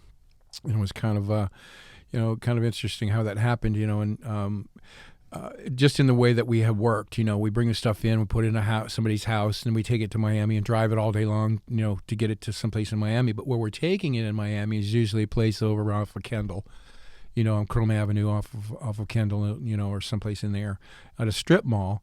where our Cuban counterparts are in there with one of our guys, and we're pointing out the vehicles. That's us, that's us, that's us. And they got guys our guys are getting out. They got guys that are getting in them, driving them to wherever and emptying them and bringing them back. So we were doing what the law enforcement now coined the term as a dead drop. So we were dead dropping it in the parking lot. So the Cuban guys in Miami never knew where the shit was coming from in Everglades, and the Everglades guys never knew what was going in Miami. So nobody knew anything. Nobody really. knew anything. It just showed up. Yeah, you know what the fuck. So as a result of that, nobody had ever seen any of us crew guys or kids, other than the adults who were putting the deals together, ever saw the big dudes in Miami. Well, during a night of 28 nights in a row working, 28 nights, night after night after night. Back to back. 25 tons, 30 tons. We did 55 tons one night just to see if we could do it. Makes me tired just thinking about it. But our boat would work one night, 2 nights, 3 nights maybe, and then we'd have to take, a couple of nights off because, damn, it would kill your ass. You're moving, anywhere from 800 to 1,000 70-pound bales twice a night, dude. That's some work. And it takes 50 to 60 people to make one of these jobs work. So you mean this generation would have to get off their phone to do something like They'd that? have to put a fucking phone down and get off their ass and go to work. Yeah. If you want to smoke, man, and it's quite literally that. If you wanted to smoke, you had to go to another country, load a big-ass boat full of the shit, and bring it back here, because that's the only way you were going to be smoking then.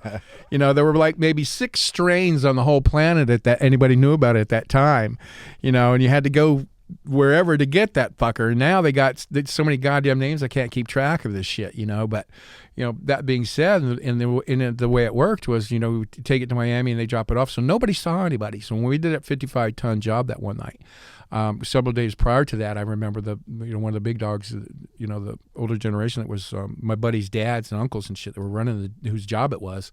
He gave my buddy Jimmy and I a chainsaw and a wrecking bar and pointed at this brand new fucking Winnebago. It had like 102 miles on it. It was, because they had to drive it from Fort Myers to Everglades, right? And he says, I want you two to go into that van, he said, and strip every fucking thing you can strip out of it from the windows down.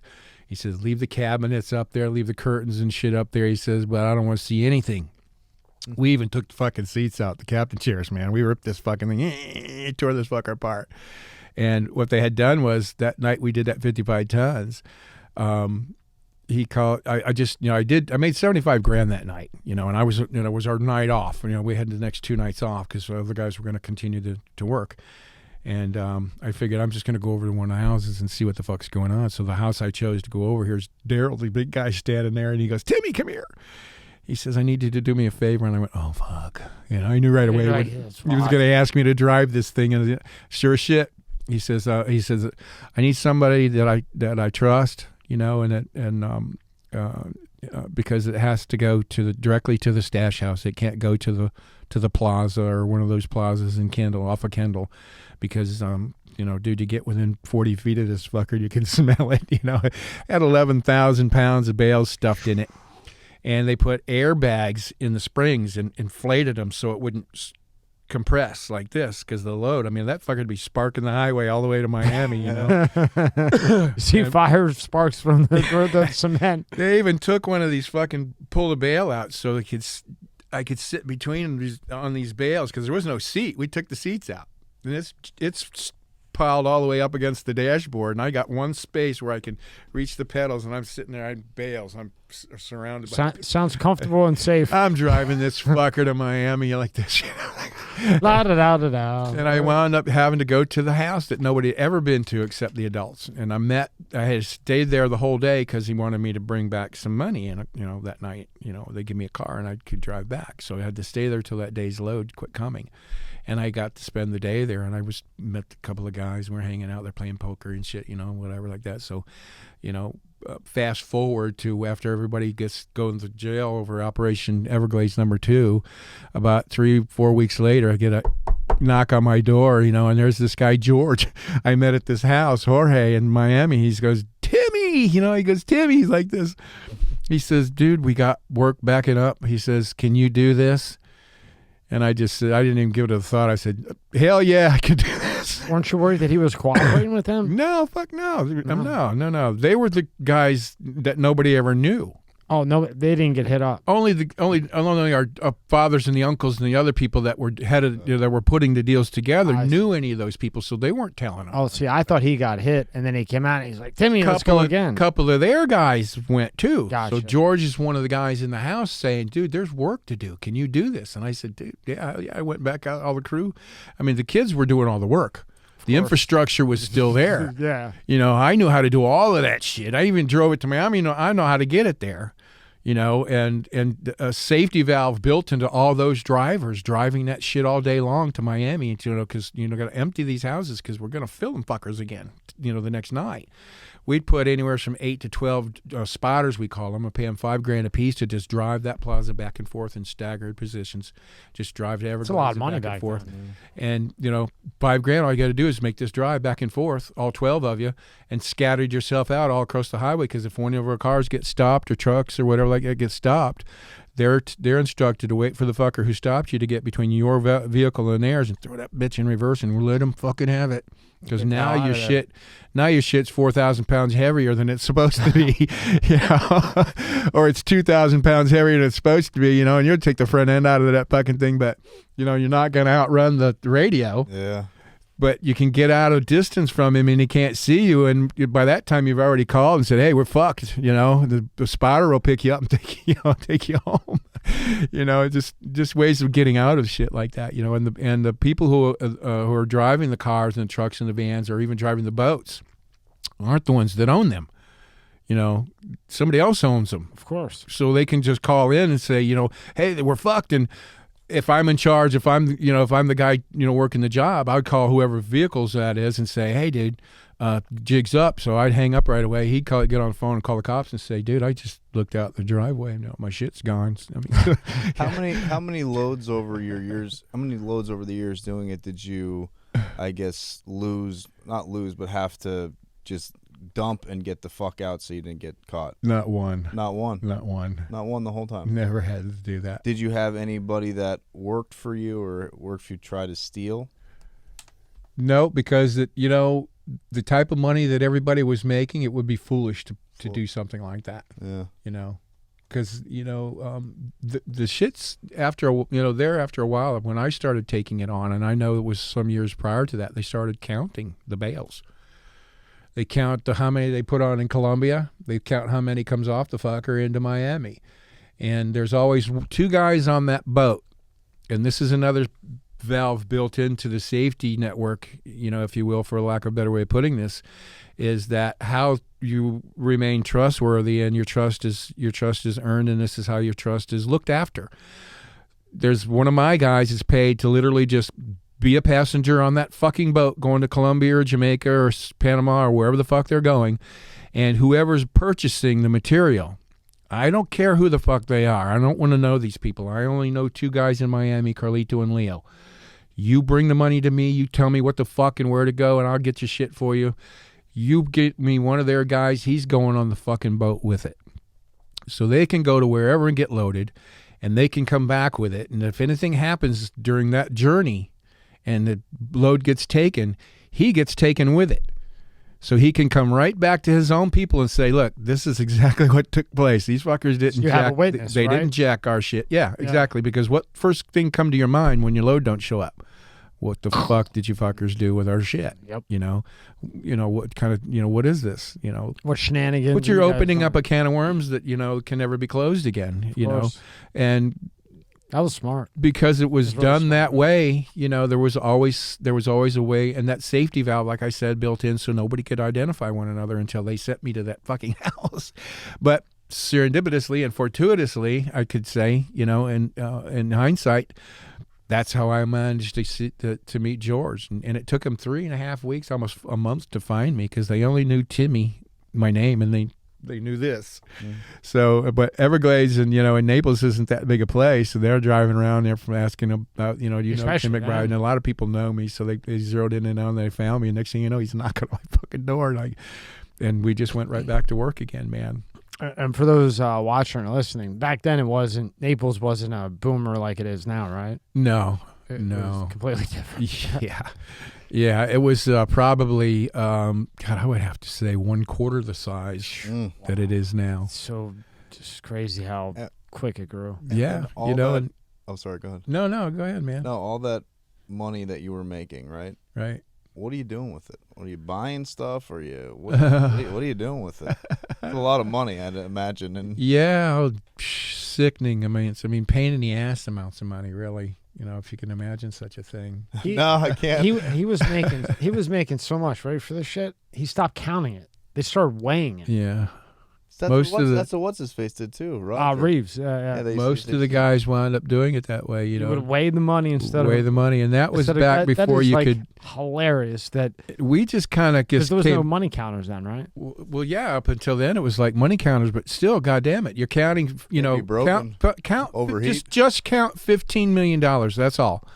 But you're not only counting one denomination, you're counting hundreds, 50s, 20s, 10s, 5s, because, the hundreds are in this room, the 50s are in this room, the 20s are in this room, the 10s are in this room, and the 5s are in the 8-car garage out back.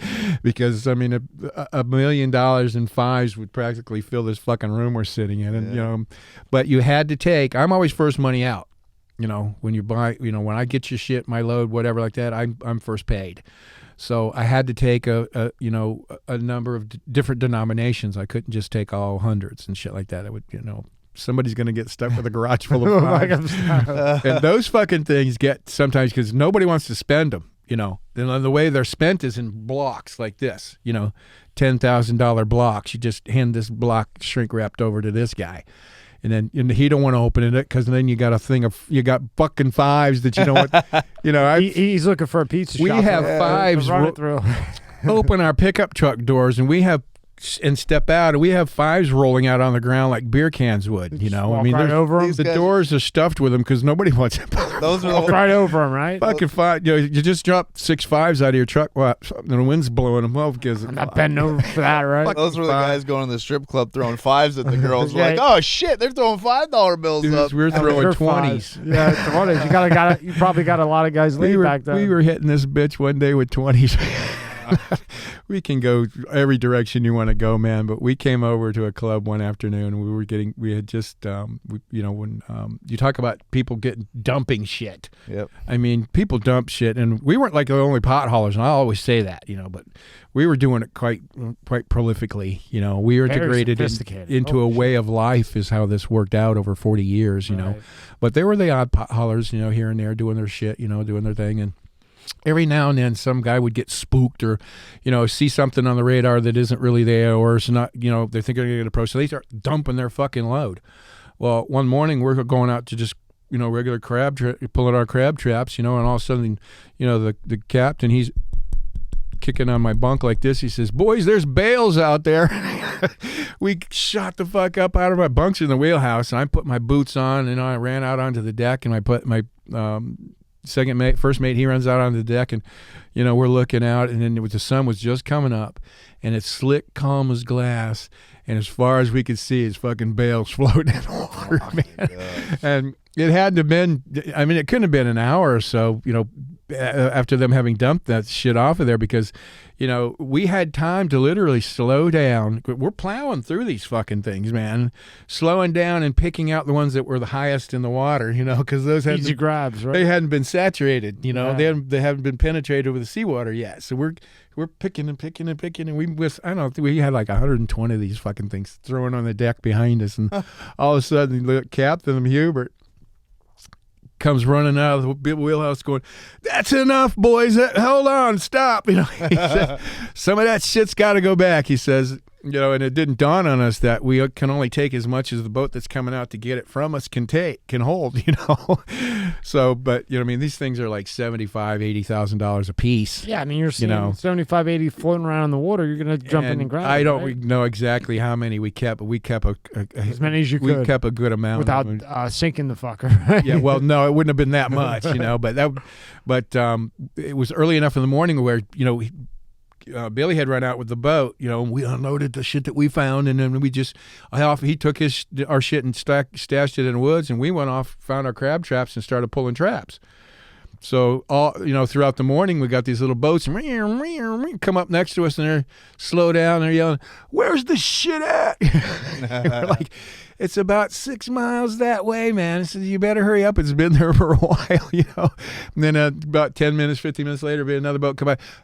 They're doing this, and we're like, over that way. Yeah. Because, you know, the first time, you know, the word square grouper comes over the radio, when somebody says square grouper, everybody and anybody in town that's got a fucking boat, they're headed out the pass, man, because it's just free money, you know. And I probably made, God, I think I made almost $400,000 that just going to work that day. Nice come up that day, right? That was my cut, you know. But there were guys that, I mean, we found shit. I mean, the shit was, it was kind of happening regularly. I mean, there's so much fucking pothauling going on. It was sickening. It was crazy. Just all over. Now, the big one was Peacemaker, though. That was a bitch, right? Peacemaker was the one that finally got the remainder of the guys that were left to pothole. Take me through that. The kids, you know, the younger generation. That was the one that kind of crushed it, right? Well, that's the one that ended it. Ended it all. I didn't want to say quite that, but. quite literally, you know. Trying to be nice. Yeah, no, but that's, you know, that's a great way of putting it, because the significance of what it was we were doing comes out in that actual expression. You know, Operation Peacemaker was the end of Caribbean marijuana coming in to the United States, quite literally.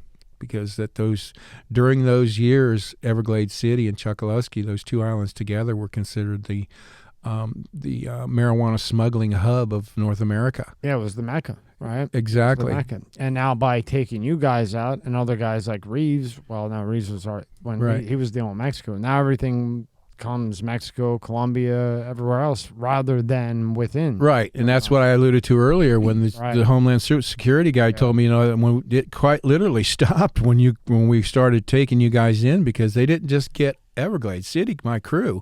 They got the 4 other crews I was working, you know, throughout those years.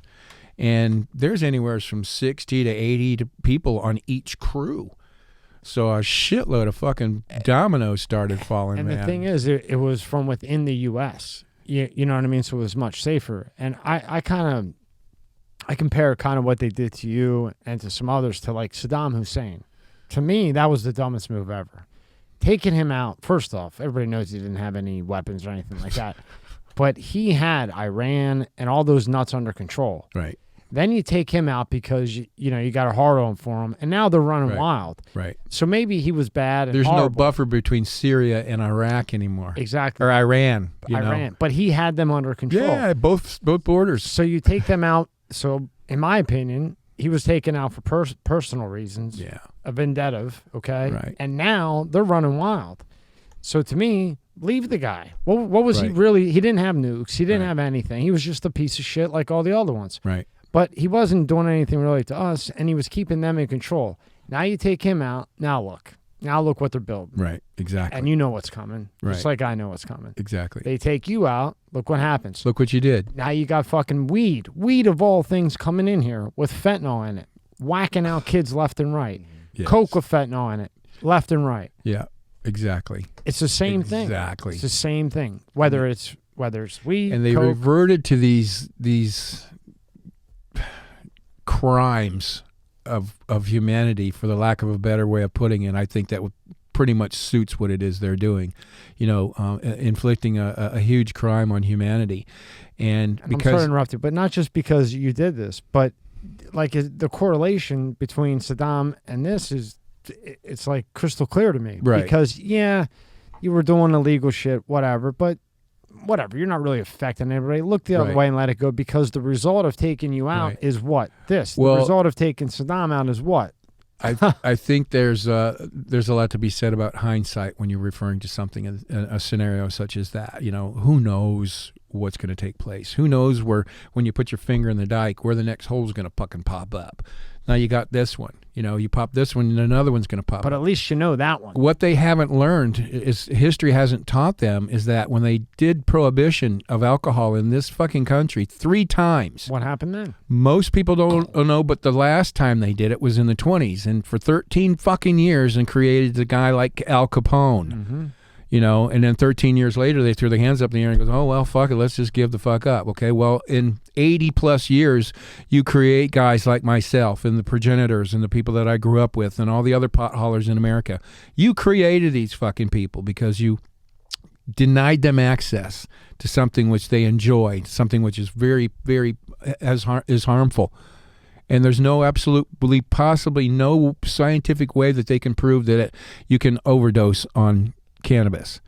In reality, I take that back. Edibles. They did do a study. I know a guy who did edibles, and he's not the same. Well, what they did find out was that you would have to smoke 1,200 pounds of the shit in 2 hours in order to overdose on smoking weed. Who the fuck can smoke 1,200? Or it can't be done. Yeah. That's just that's the idiocracy of it. And the only other way would be to have that same 1,200 pounds fall off a shelf and land on you. And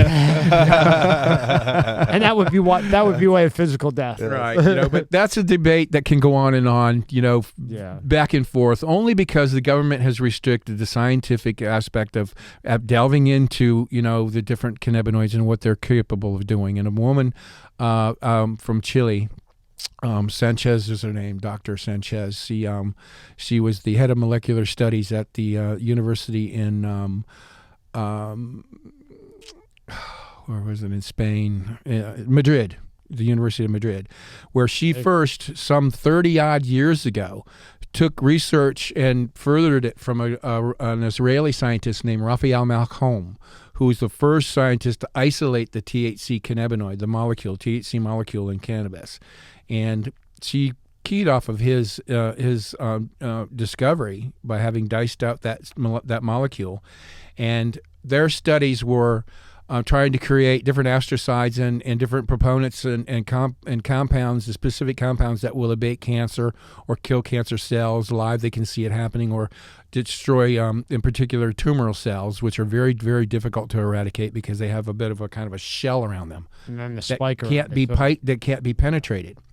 Well, it turns out they just one day just introduced the THC molecule into their models and found out that it started killing the cancer cells, and it was also having a detrimental effect on the tumors as well, because it was having what they describe as a ghost effect. It was shrinking. It was walking right through that membrane like it didn't exist. And what it does is what the THC molecule does is, when the human body eats the THC in any quantity, there's a system, an endocannabinoid system within every mammal body on the planet. This is the system. The super immune system is there. The only thing that will trigger this super immune system is the ingestion of THC. Your body does what it does internally, why it's called endocannabinoid. It's done endogenously within your body. And it creates this enzyme that goes directly to these receptors and makes them fire. And it sends a neurochemical signature throughout your body to every unhealthy cell and literally gives it a command to commit suicide. And the antioxidant properties that I was telling you about, this is where they come into play. It is absolutely healthy and non-destructive to any other cell in the body, only cells that are damaged. And that's just amazing. And it only exists and it can only be activated if a human ingests a cannabinoid, the THC. So it's my belief that we should be, as humans, having a symbiotic relationship with this plant, because all studies are leaning toward that. All the indications are leaning toward that. The getting to be older as I'm getting, and people, of our age and, getting on into the geriatric years, you start to feel those aches, those grunts, those pains, and those little things that older people get. Well, we should not be feeling that. That should all go away, because we're not putting that endocannabinoid. It's called there was a word for it, just went out of my head, but it comes about by the non-use of your endocannabinoid system. People go throughout their entire lives and never make use of that system that's there. Well, think about this. When you get, say, 70, 80, and you worked all your life and you decide, I'm going to retire, they're dead in 5 years. Yeah. But if they keep working and keep moving, right, they'll live another 20 years. Well, when they take the cannabis, I studied it too. With that molecule, when you eat it, it sets off the beta antagonist. And then that beta antagonist fires the antagonist, as you said, at the cells that are affecting you, like right, your immune system, that right, are attacking your immune system. Right. The beta antagonist fires off that fire that says, okay, we're going to destroy any cells that are, anything that's attacking the human immune system, Right. this is what we're going for. Anything abnormal. Right. Right. You know how many research papers are on that? 3. Yeah. Really? And I read Right. the medical journal every Right. single night. This woman figured it out Long time almost ago. 40 years ago. Yeah. So if you I mean, have she was like 60 so or if- something. And No, I and think now she's curing. I mean, some of the videos that I've seen will just, I mean, bring you to tears. I mean, how far along, like if you have cancer, right, different stages, of course, different types of cancer, but say you were a stage 1 or stage 2 cancer, you think it can help cure it? Or absolutely. yeah, And the thing about taking a cannabis oil, which is a pure, they call it RSO, Rick Simpson oil, for the guy who first kind of, put it to use, and as far as giving it to people that had cancer and getting significant results that the local doctor could not figure out, what was going on. This was in Saskatchewan, Canada, years ago. Now it's referred to as RSO, Rick Simpson oil. It's the black, dark, thick oil. It's like tar. And it's very potent. And just by taking that type of that medication, it doesn't matter. It's not the type of medication that takes a while to get into your system used to and get revved up. It begins immediately to working, and you have to do it incrementally and over a period of time. I think you do 30 grams in 90 days, and you should be doing by that time a gram a day. And anyone to try a gram of RSO right now would probably put them out for like 3 days or some shit. But your body builds a natural immunity to it. So you have to increase the dosage as you go along, because the more THC you can ingest, the more endocannabinoid system is going to be activated, and the more cells are going to be attacked. And it works so prolifically and so efficiently that you have to change your diet in order to accommodate all the dead cells that your body's accumulating, and you have to get rid of it as a waste. So you have to particularly dial your diet into helping your body release all those dead cells from your body. It's just, and I've seen, like I was saying, before you posed you have that to be question, very consistent with it because of the half-life. well, The half-life's the bitch. Well- Even though it's in your system for 30 days, the half-life's only 36 hours. well, right. But the thing of it is you're taking it every day. I know, that's what I'm saying. It's very important that you're consistent with it. Oh yeah, when you have to using keep up it that way. keep up with the regime, of course, obviously. But I've seen people come stage 4. How can you? This lady wrote this 40 years ago. I think it was 50 years ago. I read it too. Proved it. That means there's medical use. Christina Sanchez is her Yeah, name. She's I from read it. Chile. I just remember Christina and Chile because I want to go there to look through. I want to look through the microscope at space. Oh, and they got the best one out in the at the very top in Chile. I forget where exactly. They got the best Patagonia telescope.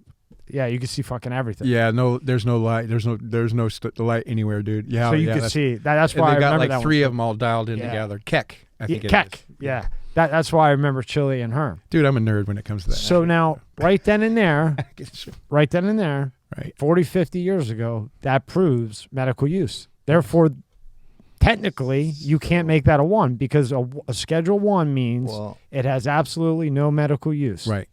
But her science wasn't being recognized in the United States. It was only then being partially recognized in Spain. Chile and Spain. Then she decided to take that research filing and go back to her home country in Chile, where now Chile had become one of the first nations to become fully legalized in cannabis, and she's actually curing cancer patients. And gee, what do you know? There's no problems out there. Stage 2 is a brilliant place to begin if you know you've got stage 2, because it works immediately. It starts working, and I've seen videos that will bring tears to your eyes of stage 4 lung cancer patient who can barely talk, and he begins this regimen of taking this cannabis oil, and in 8 weeks.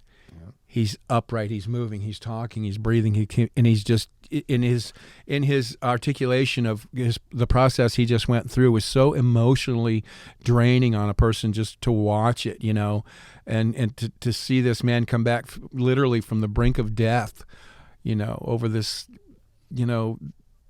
and Rick Simpson was giving the shit away. Yeah. He heard about the guy and he just gave the shit to him because it's so easy. He's so easy to make. I mean, the original video called "Run from the Cure" on YouTube is him making this RSO, this Rick Simpson oil, in his backyard, and he's got the weed in alcohol, and you got to rinse the plant material alcohol, and you distill the alcohol down to its gooey substance that's left between, because it looks like coffee when he's done, mixing this shit So from here's the plant. a question. I just looked this up because I saw it on my phone earlier when I was driving in today. So we're talking about all this stuff. It's all, you can YouTube things, find stuff about the benefits of marijuana when it comes to helping cure cancer. So I guess my point is there's so much information out there now. It's hard to hide a lot of this stuff.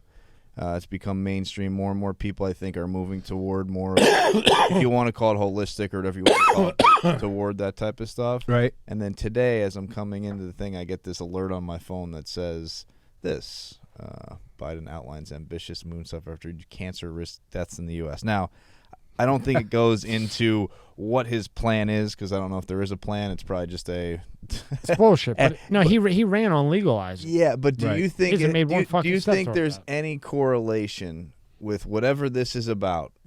Well, and marijuana. This is about the November election. I think. Well, yeah, correct. Correct. I think correct. I think the subliminal aspect of the message itself has done exactly what it was intended to do by the question you're posing. Is this a precursor to something much bigger with regards to cannabis, or something like that? Because this goes hand in hand with my telling you earlier about they're going to show their meaningfulness by way of benevolence. Mm-hmm. Sure, we're going to allow you into the banking. We're going to allow you to do this. We're going to allow. It's all going to be benevolent and incremental. Because that's where you were. Because when you were talking about the patents earlier and all that type of stuff, then when I heard this, I was thinking, you think they're going to fucking outright say they got that fucker? Yeah. I mean, what you see online and what you read online is one thing. Correct. Yeah. No, I know. But they can dismiss a bomb attack in Cuba if it took place right now. They run online. It's all out there and it's subjective. But to those of us who have been in this game for as long as I've been in it, we know what's going on, man. Fuck, come on. How stupid does a person have to be? I mean, that would put you probably right up there with thinking that we're the only human race and human species in the cosmos. We're the only ones that know how to use a radio. Stay on your stay on your phone. Just stay on your phone, right? Yeah, right. Instead of that, we're at that amoeba stage still, in the overall scheme of things. If you believe that, if you believe we're the only ones out there, you're right up there with these assholes. Really. Might as well go visit them. Go hang out with them. I mean, really? And I can tell you how to get there, boys. Tim might have a little trick to get you there quick. It's a short trip. You say in the book that you had a lot of anxiety in the beginning. Yeah. What, just worried about getting caught or worried about messing up? No, anxiety, I think. You don't seem like a very anxiety guy now, but no, anxiety. But then again, you got a lot of good shit in your hand. I think anxiety was probably a poor choice of words if that's how it was expressed. And I don't remember actually using that phrase, but there was a bit of, there for some reason never was a whole bit of trepidation with regards to what it was we were doing. After all, I was thrown right into the fucking shit, man. I was thrown under the bus, as for the lack of a better way of putting it, by the captain and my best buddy, who take me out my first day to go stone crabbing on this boat. And I wake up and the sun's still up, and they had told me yesterday that we'd be starting before the sun come up. And I lean out of the bunk, and the captain's got a big grin on his face, and he goes, "Timmy, we're not going to work today pulling crabs." He says, "We're going to load a pot boat from Colombia tonight." I said, "Okay, cool." Why not? So that was my introduction to it. So, there wasn't a whole lot to be thinking about at that time, but the thing of it is, and even at that point, it's been, God, so long ago, but I don't think even at that time, and throughout that entire period that I was working with Captain Billy and his father, trading off, Captain back and forth. Excuse me. I don't think there was ever a point in time that I ever had that actual dread feeling, actual scared about what I was doing, because you never could allow yourself to go there. Because if you did, as much shit as we were doing and as often we were doing it, as you allowed something like that to creep in, you're going to fuck up somewhere down the line. But it just really didn't. it didn't resonate with me in any way like that because I was naive, of course, for one thing. I was. Well, I asked about the anxiety because I saw it in there, and then you did 2 interviews with like a newspaper article online, and you said you had in the beginning you had a lot of anxiety. Well, so that's why I brought that up. Anxiety in the form of, I guess you would have to say, where I was going was there for a minute was if the captain didn't give any worry or didn't have that ashen look on his face like, oh fuck, something's happening, like if the captain wasn't worried or the adults weren't worried, there's nothing for us kids to worry about. Right. But the anxiety comes in when it's more of a it's not more of a what you're involved in anxiety. It's the anxiety of about what's put the bag of money that's about to come out. Yeah, what's about to go in your hands, or what you're about to be dealing with, right? What I can do with this shit, and he asked earlier about, what are you doing with money like that, dude? I mean, we were having a fucking blast. I can imagine. Just comes this Miami and South Beach, for the weekend, and bring 100, 200 grand each on us, and walk into a club and just take the tab. For as long as we're in there until the end of the night, and then just between all of us dice up however much the guy needed to well, I mean, give us a number. We're like, I think anybody that came from where you come from and how you came up, all of a sudden you have hundreds and hundreds of thousands of dollars. I mean, that's going to make anybody be like, right. Once in a while you're going to look and be like, whoa, this is a lot. Well, yeah, it ultimately it does first occur to you that way, but after a while it's like nothing. Yeah. It's just another day's work, and it's just more fucking money that you got to worry. You got to figure out, what the fuck to do with it. And adults were very, very strict with regards to helping us understand the value of how to spend money and not have anything to show for it.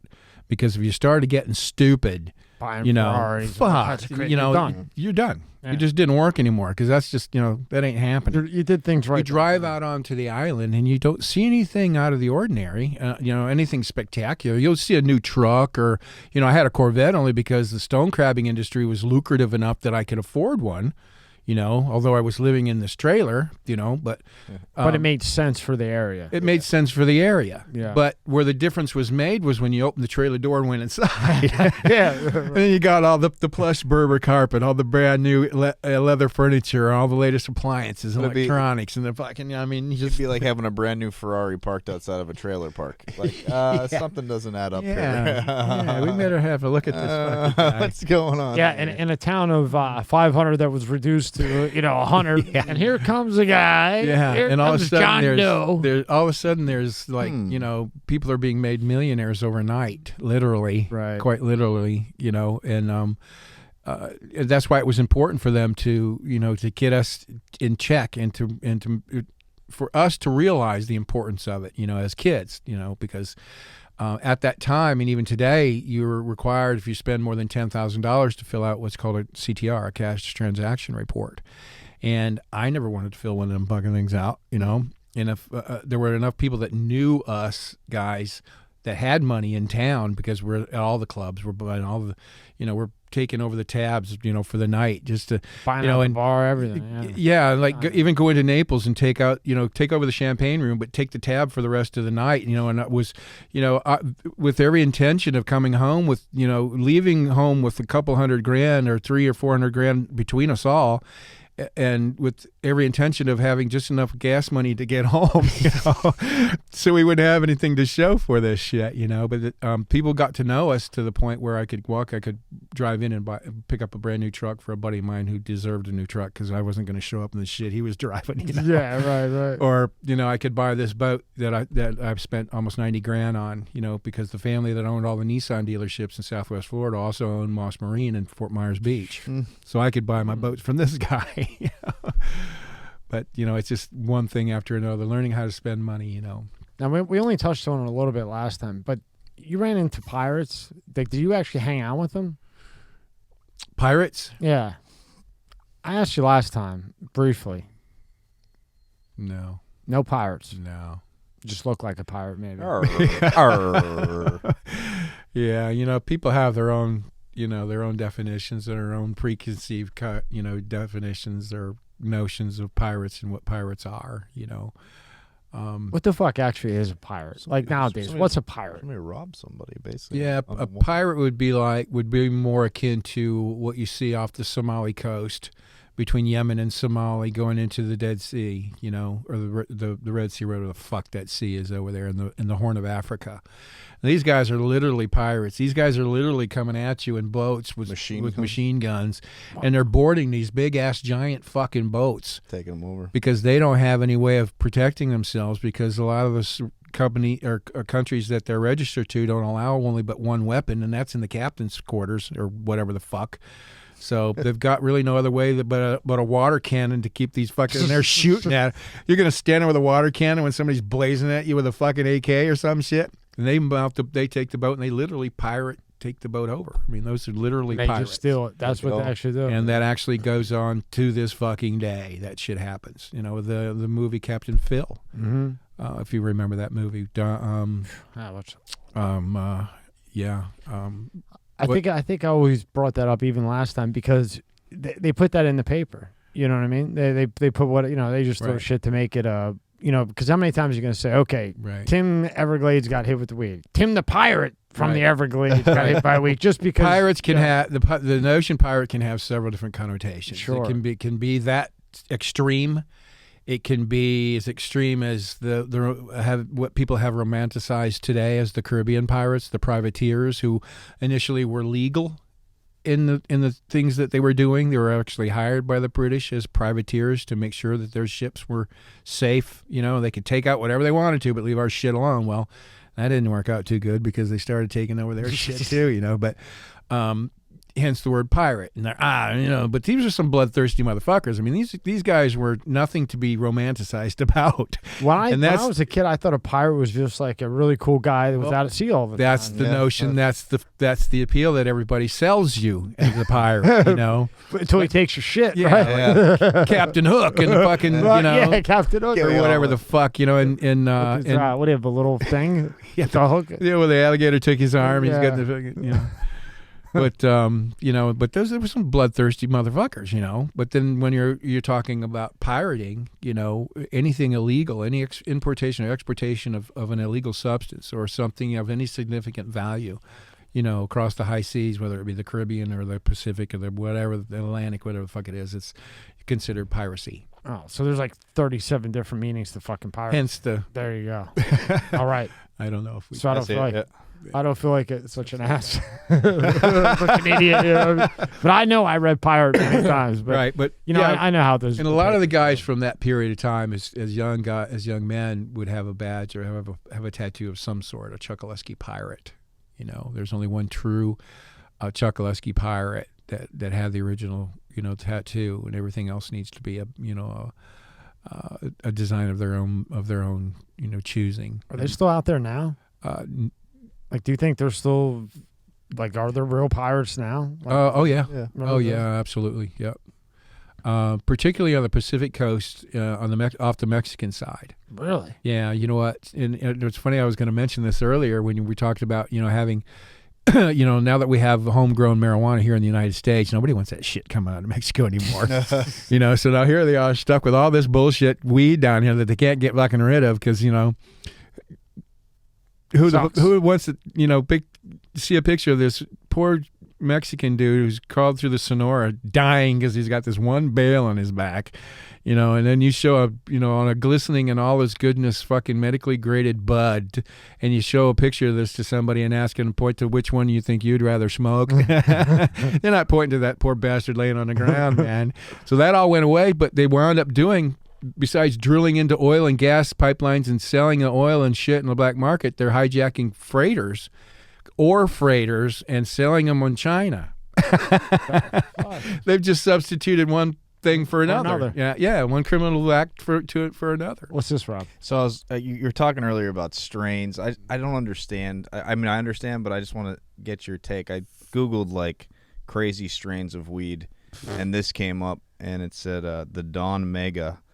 The Don Mega is a stunningly Stunning frosty cross of GMB, also known as garlic cookies, and black banana. This indica dominant strain has a stinky aroma of chem gym socks and garlic. The strain produces a great mix of mind and body stimulation with that perfectly balanced high. The Don Vega is a stunner. And then so here's all. Tell me what this means here. All these. Can you pull that up, Rob? Yeah. Can you? Okay. Yeah, let me pull it up. So TAC 21 point. Those are the cannabinoids. So how much is that? A lot right there. Tim, talking to the mic. Is Thank that you. You can a move lot? it. Yeah. AC. TAC 21.5%, THC 20.7%, and then the other ones are smaller. Is that like a lot of that for one? No, I would say that was probably typical to that strain. Specific, different strains, with combinations thereof, like you read above. Yeah, That's how they come up with the name, whatever the fuck they called it, Yeah. dog Dawn, shit, whatever. Dawn Mega. Black banana. The Don Mega. Or Don It's Mega. it's the name that they came up by putting these two strains and growing them together and creating a hybrid that it's called. So scroll back up. That's a typical cannabinoid, the TAC, which is an acid component, a carbon acid, quite similar to the one below it, which is and I'm not really familiar with the TAC at the top, but the THCA is tetrahydrocannabinol that has an acid molecule attached to it, and when you heat THCA above a certain temperature, it decarboxylates it. The A molecule, the A molecule, the acid molecule, detaches from it and it becomes pure THC. So when you actually light that and fire it up and begin to smoke it, that 20% now is not THCA, it's THC. And the rest of it are CBG, which is another derivative of cannabinoid that has a very low amount typically in a plant. It's it's a difficult one to isolate. Like around here. So if you go in and you get dry at the medical store, they'll have, if they have any in stock, it will say THC 21%. Some are 21, 28. Right. Never seen more than 28 in dry, as low as 18. Right. So that's how much THC is in there and how strong it is, right? Then when you go to the oil like that, you're going to a way higher THC level. It's a concentrated form. Concentrated form. It's the result of having taken away everything out of that, taking everything, all those out of the plant and throwing away the plant material. That's what you're left with when you get this. And what's the so I compare everything to, like, let's say an IPA, a beer, right? It's the alcohol content. Right. The thick, muddy ones are like 9-10%. They'll knock you on your rocker after one or two of them. Right. What's like the highest you've seen percentage wise? I guess that's like, whoa, holy shit. 31% and a few points higher, I think, is the highest I've seen. And then it wasn't that long ago that somebody through their hybridization process has wound up pulling two strains together that was able to propagate a species that creates that much THC and that much energy put toward the bud to create that amount of THC. And that's some dank. That's some dank shit, man. And I guess that's where it gets to the point where if let's say it becomes legal all across the board, federally in states, and it's legal everywhere, right? You do need somebody to kind of still check on it, right? Because, not to make big government any bigger or anything like that, but if you're starting to create crazy ass fucking strains, which I'm sure people Florida will do. Well, what'll wind up happening is, like I said, it'll start out, and it'll continue the process by which the government will allow each individual state to handle it how they choose, how they see fit to, should it pass it through their legislation. And I think the government's just going to sit back and wait and see what the fuck happens. You know, when everybody jumps on board and they're left out of the picture, they're going to want to jump in there somewhere. Because it's like, remember, Tommy, I remember if you go over the bridge from Philly into Jersey, you used to be able to buy Everclear. Yeah. But you couldn't buy it in PA. Couldn't buy it in PA. And Everclear would fuck your world up. I Right. mean, Well, you know, Reeves was making that. That's what I was saying. We had gone to Jersey to go get moonshine. Yeah. And that was the first time I tried it. And boy, it was what out a of rock mistake. your fucking I drank it like I thought, like it was. Oh, you whiskey. go blind, man. You go fucking blind. I don't know. I just remember 3 a.m. Everybody came back, and I was like, shit, what happened? What happened? I was at this guy's grow in Oklahoma, and I'd like to put his name out there if I could, but I can't remember what his Instagram is, but I will. Took a tour through his facility, and was just an awesome place. I mean, from everything is cloned primarily now. By cloning, they take from a mother plant, they clip a branch, a small little branch off of it, and begin to root it from there and create the already growing little sprout, the little clone, and they can propagate that very specific strain through that cloning process. And everybody has their own particular way of doing it and growing their own weed, and I think it's just fascinating each different way I get to see, because some of it's really modern, high-tech shit, hydroponic shit. The soils and the nutrients are just right, but everybody has their own particular way depending on the strains they're growing. This guy took a look through his place, and when we're talking about the extracting, from the plant, the essential cannabinoids that make the plant do what it does. And if you don't have all the cannabinoids together combined to create what's called the entourage effect, you don't get the full benefit of taking these cannabinoids. And what they're actually extracting, and you can't see it if you look, this bud that I'm holding. Text that to me. I will. But if you do this. Yeah, but Tim, or only I can see. Or if you hold it up. Tim, only I can see that. Yeah, hold it up. I can see it. There we go. Right there. See it like that. But if you zoom into it.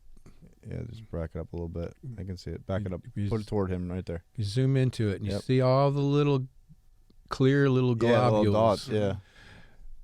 Those are the cannabinoids. When they're clear like that, that's when it's time to pick them, and that's why this bud is trimmed nice. All the leaves are trimmed off of it and like that. What's the name of that company? Did you say? Let me see if I can find him real quick. Go to trueleaf.com. What is it? It's called True Leaf. That's the big one around here in Palm Beach. Yeah, really but they're local, and I'm not real fond of their shit. Yeah, I mean, anything grown here in Florida, the way Florida set this shit up. Oh, it's so fucked up. It's fucked up, and it doesn't allow for anybody else to find their way into the industry. Yep. So in order to get into the industry, I have to go out of fucking Florida to Oklahoma to create a brand. You know that, Rob? There's only one grower in Florida. Really? Yep. Well, they hold and then as the patient card applications and grants continue, then the state will offer up another grow, and those each Cureleaf move. There's another one, science, health sciences or some shit like that. Each one of those have bought a grow from the state of Florida, because each grow that you own, you can open 25 dispensaries under that grow, and they've sold off. I think they've sold off those. Cureleaf grow, and there were a couple that bought in and got out. These are Canadian company. Cureleaf is a Canadian conglomerate. And isn't it? Don't you have to be like in agriculture for 40 years? It's some nutty number to be qualified. You had to have several generations of farming under your belt in order to become a grower. It's like a shit ton. Yeah, you need a lot of money too. Fuck collateral. Tons. I went up in lobbyist in 16 or 15 with the dentist, because she was a doctor, so she could be a medical director. There was one woman that didn't voted for medical. She was going to be the medical director. I was going to open one, and first off, you need a boatload of money. There's only one grower, period. And that's it. It's just they made it so hard. Yeah, and what the other states have done was when a person gets their medical card and they turn it over, it says you have the ability to grow X amount of plants for your own personal use, blah, blah, blah. Well, our cards don't have that shit, and what the other states that have that benefit from is that they the stuff that the patients grow that they can't smoke. I mean, because nobody can smoke all the, the plants that they allow them to grow. We'll put them in what's called a collective. and they'll have a grower that knows what the fuck he's doing grow your shit for you, give you your supply for however many weeks the supply is good for, sell your other remaining product after it's been third-party tested and it has a certificate of analysis done with it. That gives you those numbers right there. Now you can sell it to any dispensary that you walk into because you have that certificate of analysis, and that's what gives the other states all the different benefits of the flavors and the strains and all the other goodness that comes with cannabis. You're subjected to growing or to smoking whatever one of those 3 different or 4 different dispensaries decides to give you. And their concentrates are all made from the same plant, so it all tastes the same. There's no variety. There's no difference, and the guys that are growing it don't know what the fuck they're doing. I'll give you that. Go to shop, Rob. I want to take Tim through this quick. And a couple more things. This gentleman I referred to with that bud was he's at Smoke Like a Savage on Instagram. I don't know if it's gonna let me. Okay, you might have to log in. Yeah. Yeah, but because in there, I was just wondering because it's the problem is the problem with here in Florida is that the price is so crazy, where an ounce is like $400. And if you don't have a decent job or you're not financially kind of okay, who has $400 to go spend on an ounce? Here you go. I found it. This is from. It's the same company. Yeah, but it says Arizona. That's how I was able to get into it. Can you blow this up? Is this Cure Leaf? It's the same thing. It's True Leaf, just like True Leaf. So now look here. If you go down, look, a half ounce of 18% hybrid is $60. That's ridiculous. Half ounce 130 for 14%, 14 to 19%. Right. Here you get to $21.60 for a quarter. That $60 right there is an eighth. That's our typical eighth for anything you buy out of one of these dispensaries here in Southwest Florida. Now, I just came from one. Keep going down, like Rob. I said, prior to coming over here, and here you go. Look, $100 for an eighth, 21%. Yeah, I mean, please. Now, what's that on the street? Would you say an eighth? Yeah, or a quarter? I don't. A quarter. I mean, I'm sorry. $25. And then look, half ounce with 15%. They probably wouldn't even phase a guy like you. It's fucking stupid. And I mean that with respect. No, well, yeah, no. Look, a quarter, 110. Tim. That's 19%. Hey, you're preaching to the choir here, man. That's just ridiculous. It's you know what? I just came from a state. You want to see something? This will blow your fucking mind. Tim, remember, we can't see your phone. So now when you look at that's this, right. I know. But when you look at I this, keep forgetting. These percentages are not good percentages. No. And we're talking about dry here. They have nice names, though. Bangarang, Big Buffalo. You know what? That's just, they're selling ignorance. Blue Blitz. They're selling to people who are ignorant of what it is that they're purchasing. They give it a fancy name, and people are like, "Oh, I could do 25% or 20. Was that 25, 26%? Well, I could do that, but I couldn't do $2.20 for the ounce. But you know what? It's not the dispensary; it's the tax that they're putting on it. Right. Which you're taxing it, but it's illegal. That's the best part. And you can run credit cards now, too. It's a state tax, not a federal tax. I know, but just still tax. And you can run a credit card. Which you can be sure of as time goes on, they will get their piece. Think about this. A credit card or a debit card is with the bank, right? Yeah. Which is FDIC or whatever, yeah. Right? Right. Federal, whatever that stands for. Federal Depositors But you can Insurance use that at a Corporation. marijuana dispensary. Yeah, you can. Nope. Yes, you can. Can't do it. Yes, you can. I just did it, Tim. I just did it a week ago. They make me go to the ATM and get cash, or I pay with Canapay. Oh no! Here you can use a card. They won't take my cards over there. Really? At Move, at Cure Leaf, or Science Health. Yeah, they take here. They take debit and credit. Wow. Debit, credit, cash. Interesting. Yep. Huh. And they have been since Right. I got the card. I got the card maybe 3 months ago. Since I've gone in there, they've had it. Now, Right. do you think too that from what I hear too, the medical card, right? It's $100. 75 bucks. 75. I give to whatever. I guess whatever doctor, right? Or Shit, cost me $210. The state costs you 75 bucks for the card. It's the doctor's visit. Correct. But then you have to get it when he snaps on the rubber glove. You have to, reaches for the jelly. Hey, but you have to get it every so often re-upped, right? Right. So in my head, I'm like, wow. Well, would they ever make it recreational? Because there's so much money being made off of just this medical card that's being passed out. Well, does that make sense? It does. It does, but it obviously doesn't ring true because every state that started out medical has now gone recreational, and the two are obviously coexisting. Yeah. Do you know what Florida just did though? They lowered the amount that you can get. Right. So the amount that I had when I went in and got my prescription is now lowered by what, 20%? I think they lowered it. Really? Yeah. Lowered it. Yeah. My doctor, when I first got my card years ago, the doctor that I had was my family doctor for all my kids growing up years and shit, and I'm the one that kind of talked him into becoming a cannabis doctor and Very shit. Cool. Where's my percentage? So he ultimately got rid of his staff and he wound up not taking insurance. He's turning people away. Now he's doing nothing but marijuana shit, right?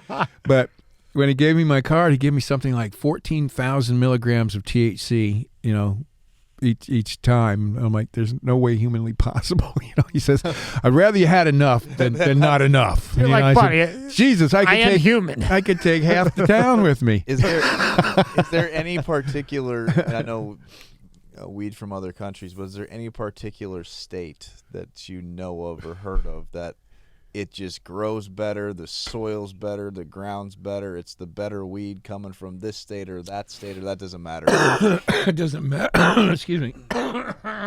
Yeah. It doesn't matter because they all make their own soil. Yeah.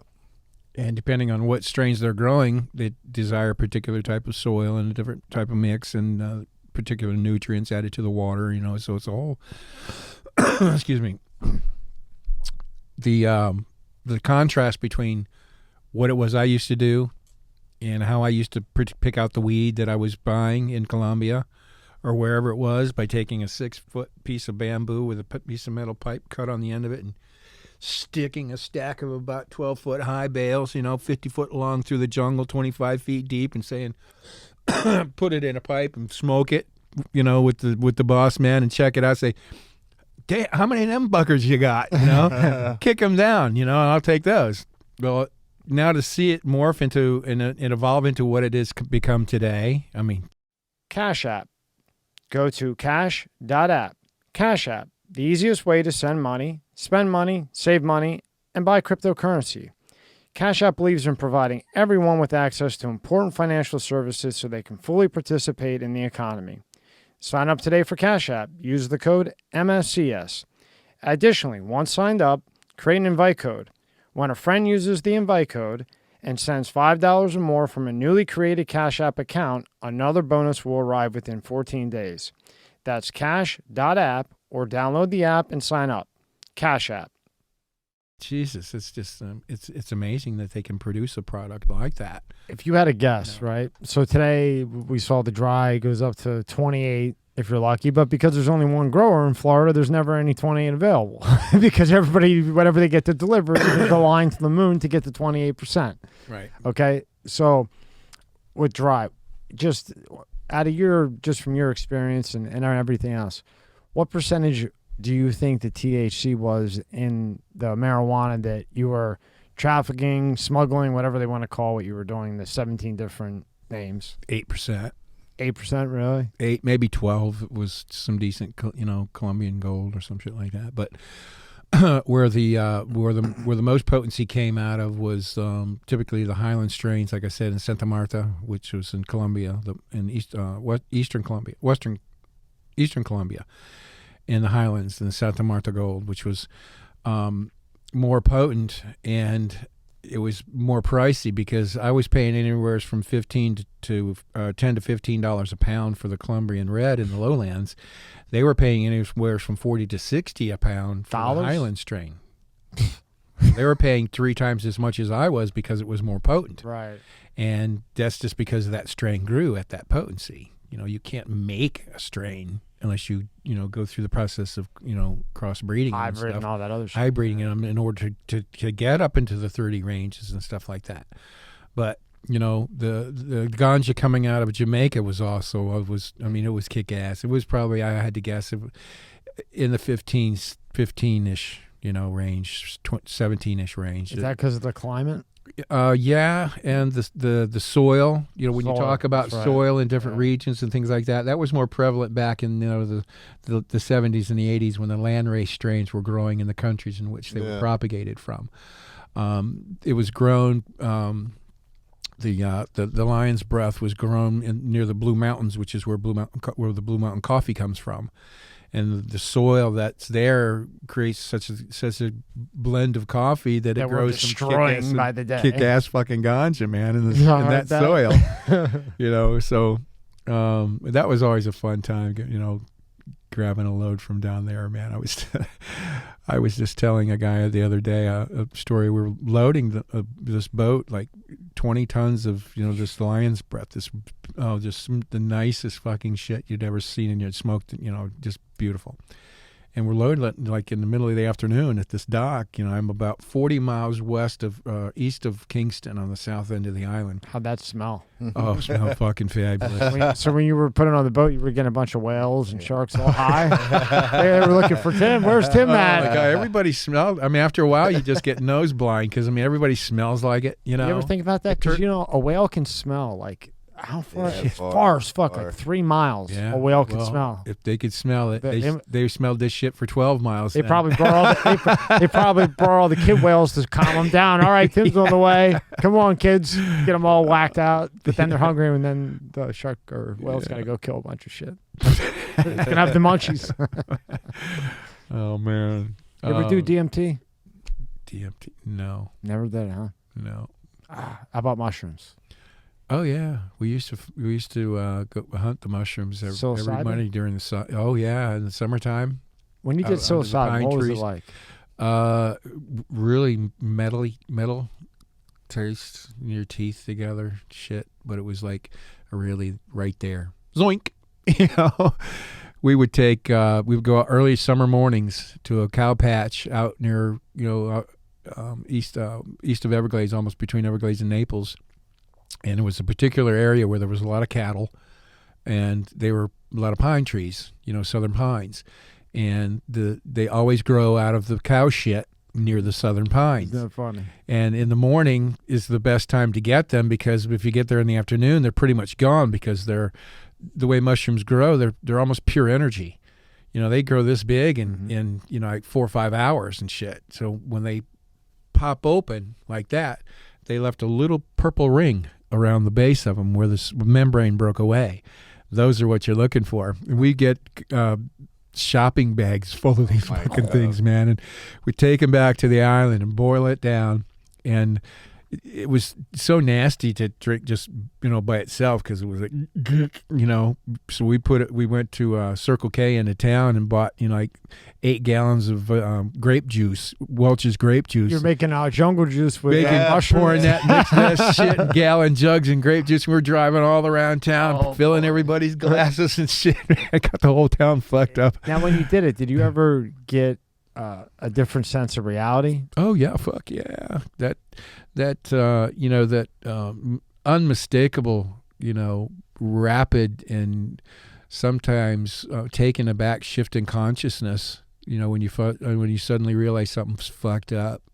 I haven't done it yet. I want to. I'm dying to do it. Every single person I know that's done DMT or psilocybin says after they did it, when they came back a nicer person. Yeah, you know what? And more positive. And I've done a lot of. I did not. I say a lot, but I've done my share of. In the 70s and early 80s, barrel acid. The little tabs with the little Running Man on them and shit like that. But never did anything extraordinary. I eat 5 of them at a time, or stupid shit like that. I like to get. I'd like to get a. You did it just trip a little bit correctly. But yeah, and doing it correctly, what you come away with is a better sense of awareness about things. You have a little more calmer space in your head that allows you to understand things a little bit more clearly, I think. Every single person says that. Yeah, that and the progenitor to this whole thing, Timothy Leary, will tell you that exact same thing. A lot of interesting writing and very cool, provocative writing and theory, with regards to the way the universe works, has come as a result of that. My belief, which it didn't make me a fucking genius, but I had my moments. But it was like I could almost grasp that, but when I was done and out of it, I couldn't remember it. I couldn't get back to it. But you had the feeling of looking at things differently. Absolutely. Yeah. That I could remember. I could remember those feelings of how I would. Things just made sense. I think it takes you to a place where you're not supposed to go. Or not supposed to know. Right. Because some people can handle it, that maybe there is another reality. Maybe there's 5 of you right now. Maybe there's 10 of you in 10 different dimensions doing 10 different things. Oh, there are a lot of people that have a similar reaction to their first time of, smoking marijuana. It's that change or that shift in consciousness that they're not prepared for.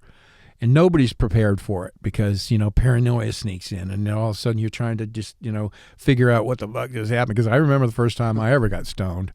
I mean, I was supposed to put my parents' dock in the water. We had a bunch of friends over, and they decided to cut across the street. And I'm like a sophomore in high school. They wanted to go across the street past the mailbox and, smoke a bowl before they started working on the dock. Well, I followed them back up in there. My brother was along with it. They passed that little brass buddy around like that. I got stoned as shit, and the dock never got fucking put in. Let's put it that way. And it was about an hour later. There was probably like 7 of us guys. I had guys come in from town to help us, because putting in the pier in the springtime was a big deal at the lake. We go running through the house, and I remember my mom's watching like the latest version of MASH on TV or something. 7 of us fuckers go running past her and just wipe the fucking kitchen out. I mean, take everything that was edible in the fuck besides pancake mix in the drawer, in the cabinet was eaten. Why does it do that? What's the why? Why? I Everything don't know, tastes better, and it's why? It's just an inevitable byproduct of having got stoned on your ass, I guess, man. I tried to figure that out too. Why it makes you hungry, and the only odd answer I could conclude to is because it's making all these beta antagonists work that don't usually work. Right. You're still burning energy. Right. Just because you're sitting on the couch all fucked up doesn't mean that your body isn't burning There's energy. obviously something enhanced going on within your body. Right. So it might go to say that like, if you're thinking about being hungry, that association has also been enhanced. Right, because also you're not just hungry, you're really fucking hungry. Yeah, right. Right. And you don't just want sugar, you want it salty, you want it sweet, you want it fucking and that's kind of chocolatey. That's been like the commercial between us, let's say, of weed since the beginning of weed, right? Yeah, right. Like you smoke weed, you get hungry. So it's already instilled in your brain. Yeah. But I also think all those antagonists firing, I mean, it takes energy. I always wondered that. So you might get hungry, but I don't think you're actually that hungry. I think it's like Tim said, you're high as fuck, and it's in your head that you're going to be hungry. You just told yourself you were hungry, so motherfucker, go eat. You just talked yourself into gaining 50 pounds, right? Exactly. I have a friend, he's going next week, he's going to Costa Rica to do DMT and all that shit. Next week he's going to Costa Rica. I'm not exactly sure where in Costa Rica. He just said, I just hope I make it back. He'll make it Hope back. he makes it out of the jungle. Nothing's a rap. Well, yeah, it might get eaten by something. Yeah. But he's he'll be able to fight it off then. He'll be able to fight it off. You tell me how else, in 100 years you go from caveman, where there's mushrooms everywhere, DMT's active. Right. You're killing fucking bears and tigers with sticks because you're on DMT and you have dude, balls. you're eating peyote. And those animals smell the pheromones, and when you're on DMT and mushroom, you're not afraid of them. Right. So that leads me to believe that by the taking the mushrooms, taking the DMT, it evolved us quick as fuck. Right. Well, we'll be here all night if we start going. Yeah, down that rabbit let's hole go down that together. fucker. That's the next episode. There's a whole conversation to be had about that, and I see where you're going, and Yeah. it's quite the possibility, and when you're talking about possibilities with this regard, they can be endless. Yeah. And I don't profess to know everything there is to know about, how they grow weed and what compounds and components are, all the cannabinoids, like that, because that's not my era. There's a whole other ball game that's taking place out there, and there's some really smart fuckers out there that know what they're doing, The sad thing is it should be talked about more, all of right, it. exactly. The DMT, the mushrooms, how it possibly could have evolved this quicker than we Right. thought. Or maybe it didn't. Maybe Right. it didn't at all. It's completely wrong. But just having the conversation, they don't even have it. Right. But if they did have that, Right. can you imagine how much further advanced we would be? Yeah. But you know what, I can Tim? They see don't want that. to change the fucking books. Yeah. And I can speak to a lot of different type, drugs, I'm not ashamed to say, and, I'm not proud to say it, but, I've done just about every drug there is to fucking do. Well, I'm sure you know that And MDMA is one of the best drugs ever for no. Like pure MDMA was originally developed by a guy in Arizona, and he made it for depression, Right. for therapy. Yes, I remember the story. Yes, And yes, it yes. worked unbelievable. It worked better than anything possible, Right. taken correctly. Right. But wasn't he touted as one of the biggest MDA dealers or fucking Yeah. some stupid shit he wound up taking? When he was like He was like Ally, the scientist guy, or whatever his fucking name was. He wasn't. He was It was like nothing 19 or 20 or some stupid shit. and he was like a genius. He was yeah. a genius. Yeah, He was I doing remember. so he had no interest in selling MDMA to the guy on the street. He was medically trying to see what it did. Right. And they found when taken correctly, no addiction, no nothing, it's great for depression, social anxiety, whatever it may be. Right. But then, they turned it in, they added the heroin into it, the coke, whatever the fuck they put in ecstasy now, who knows? There's Right. probably like 1% MDMA in it. But there's another one that's actually medically good if taken correctly, but because Right. idiots play with it, Yeah, but exactly anymore. Who do you know who the fuck you're getting it from? Well, And then you go, as we always do, you reverse to Portugal. They made everything legal and the crime rate went down 80%. And now you I can could go not into agree. Walgreens and you know that you're not going to die when you walk out could unless not your agree dumbass more. takes too much. And here's one thing that people don't seem to understand when you talk about a scenario such as that. Tell me one addict who really wants to be addicted. I don't know any of them that really want to be addicted. They are addicted only because of what they have to suffer through to quit. And, and when we had Hota Cardona in and others, everything that comes into the U.S. is different than that goes to other countries. There's more addictive properties in the drugs that come in here. So then that would be another reason to legalize it. Not to mention the Right. money that they can make from it. Right. But Portugal did it right. They did. They did it where if you get caught with, say, a kilo, for 1 year, you have to go to class, real therapy, not USA therapy or rehab, like real rehab. You have to go once a week for a year. Nothing happens. Right. No jail, nothing on your record. Nobody knows. It's between you, whoever Right. got you, and the place you go. It doesn't affect your job, nothing. Right. And it's worked. And because they don't criminalize you because you're you're addicted to a particular drug. No. They allow you to participate with that drug, but do it in a setting in an environment where it's safe to do such. Correct. And like I said, what will 9 times out of 10 wind up happening is that most addicts don't want to be addicts. And then put in an environment where they can do this comfortably in a safe environment, but they also can be given a choice we can help you, without suffering, without having to suffer, whether it be through psychedelics or whatever, Right. use a psychedelic to get past the opioid addiction or whatever the case may Right. be. It's like, you're not fucked. We're not going to throw you in jail and end Right. your life. You're and not your a family's piece of gonna hate shit. you. Right. We're going to help you the right way. Right. But And what I couldn't help but thinking about the whole time we were talking about that when I'm sorry, Rob, mentioned the, one drug leading to another drug, a gateway kind of a drug. Well, no, that's not the scenario. And Portugal is a living petri dish of that. People just do those things because their natural curiosity drives them to do it. You know, you can't buck curiosity. If you don't have the integrity enough and control enough of your own person to abate your own curiosity, then of course you're going to try that. But once you do try it, you can't fault that person for having that curiosity. That's just human nature. That's who we are. Right. So why throw a person in jail or persecute them for, you know, having the same amount of curiosity that you probably have?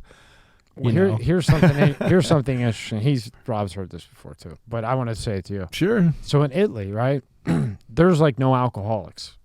When you're 6 years old, 4 years old, you have wine. Right. So now when you're 21 or whatever, it's not a big deal. You've already been drinking wine since you were 4 or 6. It's no big deal, right? But here you can't drink till you're 21. So when you're 21 or you're 18 and you can get in, oh, I can get that. Yeah. Oh, I can get what's not allowed. And then next thing you know, boom, you're an alcoholic. Right. Italy has one of the lowest alcohol rates out of any country. But when you make that like the forbidden fruit, right. As soon as you can get to that forbidden fruit, now it's like, I got it. Right.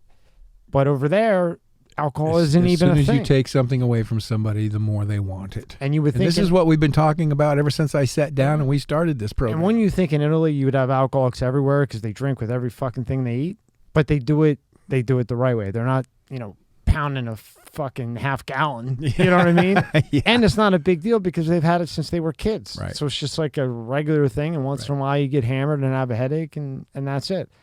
But why would the U.S. look at any of that? Because then they wouldn't have, tax the fuck out of rehabs that just lie to them anyway and bill insurance companies. Right. And no. It's just spider-webbed out, and propagated into so many different directions. Corruption man. to no end in here. And that's, I think that too is also human nature. If there's a way to get around this and get at something else, then let's go for it. So all avenues have been explored, or those yet to come will be explored. I agree with you. No doubt about it. If you can get in sideways onto something and and get something over on somebody, you think they're not going to think about that? Someone shit, who's man. going to. There's wheels turning, man, like our wheels used to turn, brother. Pull up Tim's Instagram. You got some cool shit on there. I love the icon on the his icon on the Instagram. Wait till you see this shit. I can't believe they let you put that up there. I thought that on your logo? Instagram. Scroll to the top. Oh yeah, that's his icon. My bales of weed. Yeah. That's my picture. You'd be surprised how many times that picture's been duplicated. Oh, I'm sure. All over the place. And that's actually yours. That's my logo right there. That's your logo right there. Yeah. People can find me at that's my Instagram, original Saltwater Cowboy. We'll have that in the description, as well as the book, which we'll get to here. Keep scrolling down. Yeah. Anything you want us to click on? You know what? That one to the left there, that one is just a bit of a snippet I took out of the book when Jimmy Buffett had come to the federal prison in which I was serving, because the warden's trustee at that time was doing a 18-year sentence for pot hauling, and originally got Jimmy Buffett his band in the Keys, gave him his front money to get the band together. Wow. And he owed him, these favors, and he tried to convince the warden that, Buffett, if you agreed, would he would come and play a concert for the inmates. Wow. And through a little bit of discovering and figuring it out, the warden did realize that he in fact was, and so he invited Jimmy Buffett to come and play, and they pulled a flatbed trailer truck into the lower compound of FCI Tallahassee, and he and his band stood up on the back of this thing and played for 2 fucking hours to literally a captive audience, man. That's sick, right? And that's on that's chapter 17, page 174. Where I described that. It was just cool as fuck. They cut that out too. Remember they used to have like live bands come in like on their own? Yeah, they cut all that out. There's my buddy right Bam there. Bigelow. That's Bam Bam. Oh yeah. Wrestling, man. The Beast from the East, man. I met him. The Beast from the East. Yep, I met him back. He and his father were invited down, but his brother Todd Bigelow is still to this very day my dearest friend. How I met was Scotty is his name, Scott Bigelow, Scott Bam Bam Bigelow. We were partying in Miami one afternoon, having just found some shit. Todd made like $600,000, I made like $550,000, and we were over there just throwing fucking money away.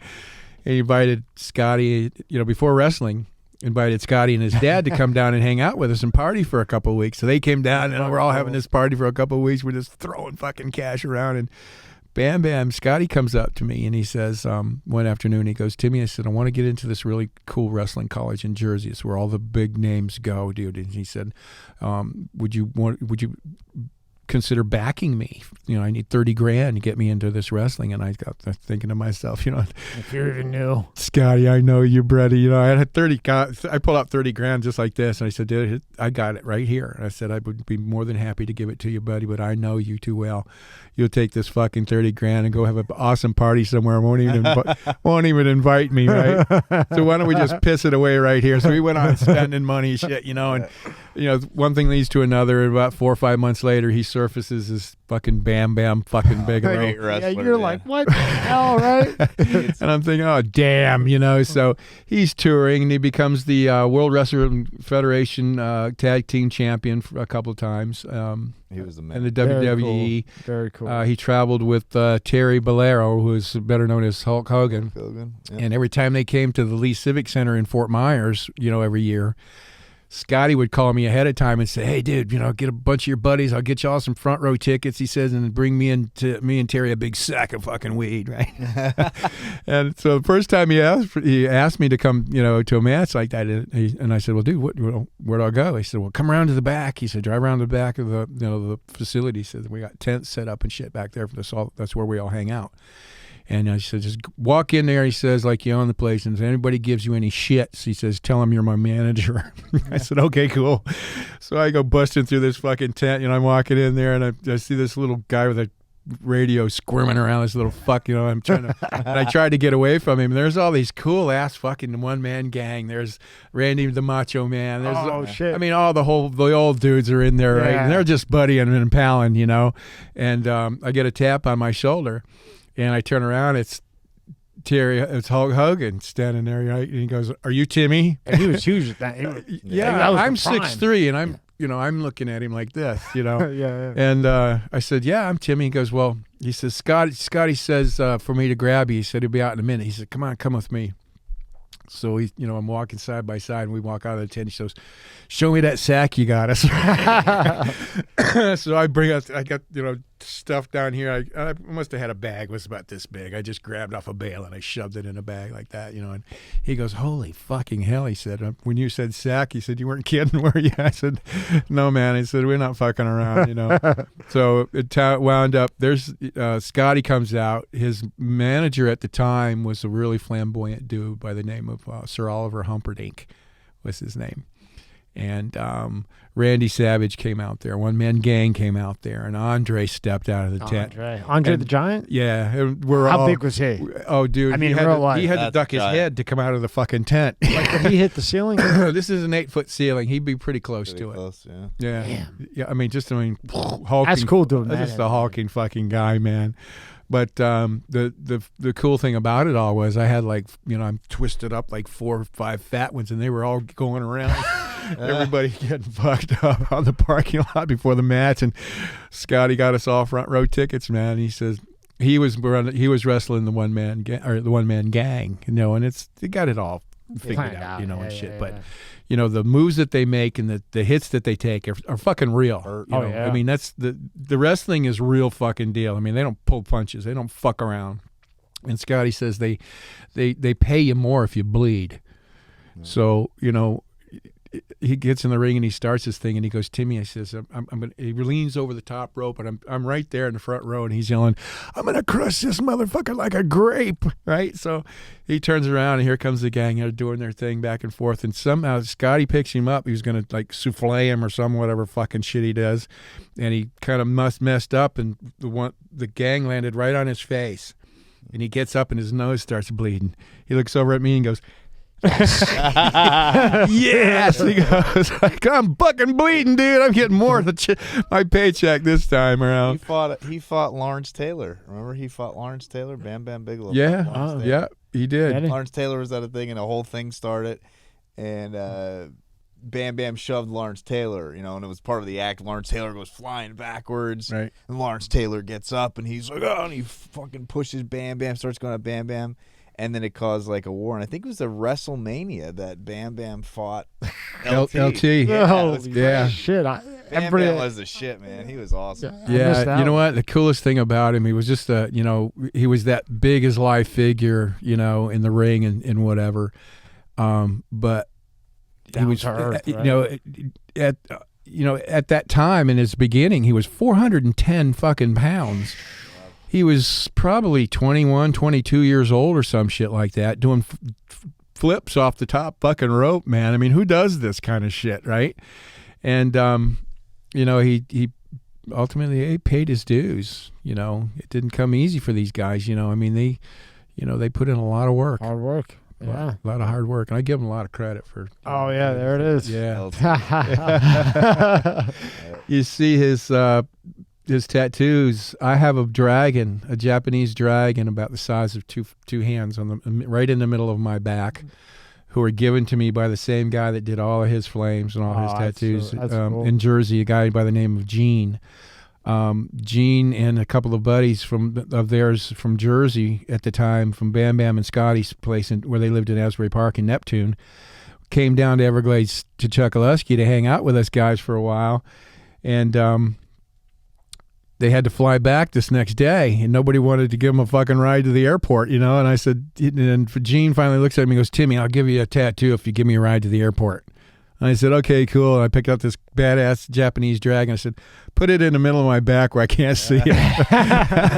And then just, everything else grew from that, Yeah, that's how it happens with it. Yeah, so that is so cool. He was such a great guy, man. He just a wonderful human being. Just a blast to be with. We had a great time. He was really, really huge, and they loved his ass in Japan, man.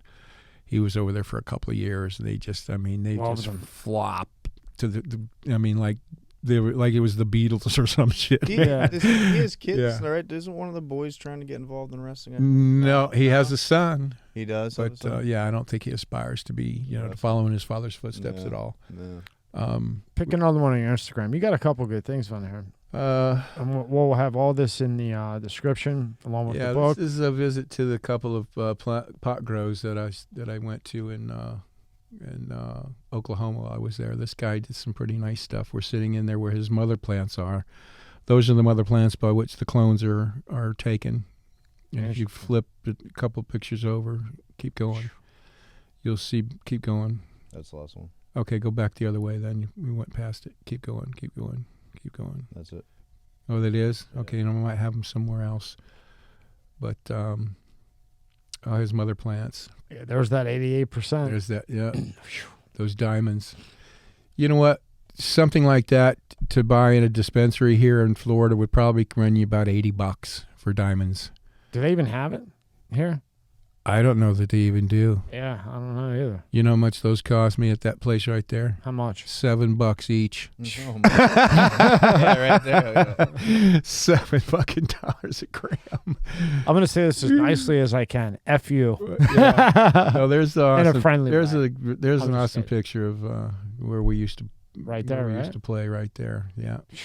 Look at all that. And there's 25 miles of that. How the fuck don't you get lost in that shit? Jeez. Dude. It's like genetically built into you where you know where everything is.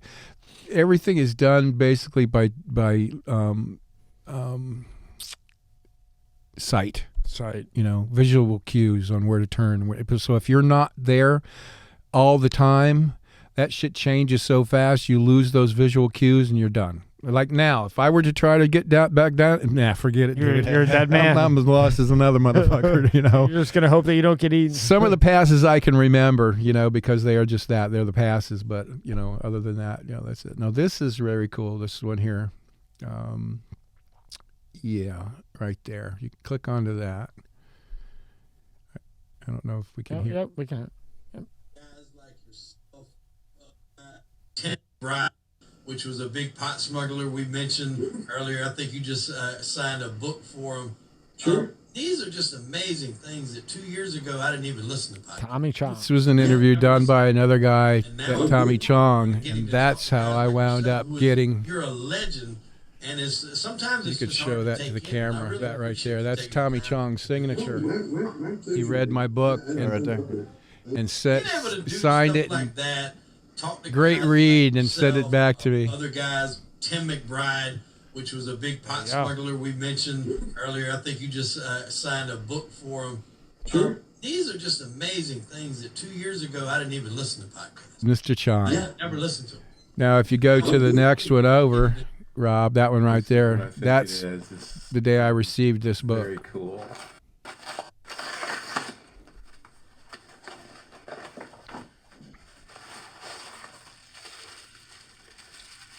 Well, so far. I really didn't have a clue at the time. You didn't know? No. I just knew somebody had sent me a book, and typically they send it for an autograph to be put inside of it, but Very carefully. but it was wrapped rather carefully. Slide out. Yeah, I would say so. And this is where I first. See what we got. Oh my God! Look at that, Mr. Tommy Chong, That's cool. Cheech and Chong. That's very cool, huh? Yeah, that's pretty. That's. I pretty think dope. Jordan Belfort was in jail with him, and Jordan Belfort or Tommy had pushed The Jordan Wolf. Belfort to write the book Wolf of Wall Wolf Street. of Wall Yeah, Street. yep. Tommy gave him the idea to do it. Yeah, no Yeah, shit. how about that? I can see that because it's got that. I mean, it's just the goofiest fucking Got movie that in fucking the crazy. world. And the crazy thing is, it's all real. Off the wall shit. It's man. all real. Yeah. You can Google all of it. Yeah, It's the craziest. Yeah, it's of that I have no doubt. I have some wonderful. friends over here in Miami that were that were working with him, but were working at the same time, and they knew each other from Wall Street from back in that period. What'd they have to say? That same shit. I mean, nothing different than what the movie says. Dead on, right? Like usually, it's a Scorsese movie. So How can you? Yeah, but you know what? There's only so much embellishment you can do, before it becomes stupid. Right. And He didn't obviously even have to he embellish. didn't have to embellish it because the stupidity was right. I mean, to go beyond that would be putting it past the realm of human possibility, I think. I know everybody will say You know. like Titanic or whatever, but I think that was the best movie, the best role that Leonardo DiCaprio ever played. Yeah. I mean, you couldn't play that better. No, yeah, he did. He was perfectly And then cast. throw for in that. Hill. He Yeah. played great. Jonah Hill. Yeah. And his wife. Could they not Yeah. pick a hotter girl as his wife? Oh my God. Robbie. Oh, wow. Robbie, what's her name? I don't know. I just know what she looks like. And now I mean, that's like Margot Robbie. Margot Robbie. That's what there's not a guy on earth that could possibly look at that woman and not say that is a beautiful woman. Well, I mean, I guess there's a few. it was worthy enough to snort cocaine off her ass. At the time, I don't think he was too give her a particular. little puff. I don't think he was too particular as to what ass at that time. No, it was whatever ass was right there at the time, most likely. But Pull up Tim's book again, or what do you got? Yep, you got it up. yeah. You're on top of it. if somebody orders that book, Tim, can they? How can they get a sign? Ship it to you to get autographed? You don't do that at all. yeah, no, actually, I do it all the time. Yeah. To be honest with you, I just did 3 books. About 3 weeks ago, because I spent the last 2.5 weeks in Oklahoma. But it's not uncommon for someone to send me their book, and you can do that by emailing it to, or actually emailing me at pothauler, POTHAULER @gmail.com. If you email me that and tell me who your name and that you want to send me your book, I will in turn return an email that gives you my address and make sure that you send me your book to the correct place, but also, very importantly, and probably most importantly, that you send return postage along with it, Yeah. or you're not going to get the fucker back. You're gonna sell them. I would sell it. I'd be paying postage for the exact amount you bought the fucker for, probably, or some shit. But no, seriously. But and quite honestly, if you would like a signed copy of it, I'd be more than happy to Very cool. have you hook me up at potholler@gmail.com, and I'd be more than happy to do that. And then Personalize it, whatever you want to have done to it, But that's nice. if you can get your hands on a first edition, a hardback cover, which are becoming more and more rare to get, I would suggest that there are different ways to explore getting them through different sources that aren't as exorbitantly expensive and things like that. But I think those would be the ones to be grabbing if you can get them while they're available. But $21.99, you get the second edition, which is a paperback, which is everything the hardcover book is, except for one's a hardcover and one's not. Right. And you get a little bit of a preamble with the book cover, but you can find that online. Just Google Tim McBride or Saltwater Cowboy, and I'm the first one to pop up, I think. And if you're a person that likes to read a book, really, this is much easier to read than a fucking hardcover. Let's just be honest. The hardcover looks cooler, but right. Well, you know what? Collectors and hardcovers, that's a different story. Well, being that we can't get them, I'm trying to promote what we have available here, Timmy, and you're killing me. No, by all means, the second edition is just fucking trying to help you. He's like, no, fuck that paperback. Get the hardcover that you can't get. I'm gonna order one and then just text you and then I'll use your address. No, I totally get it, man.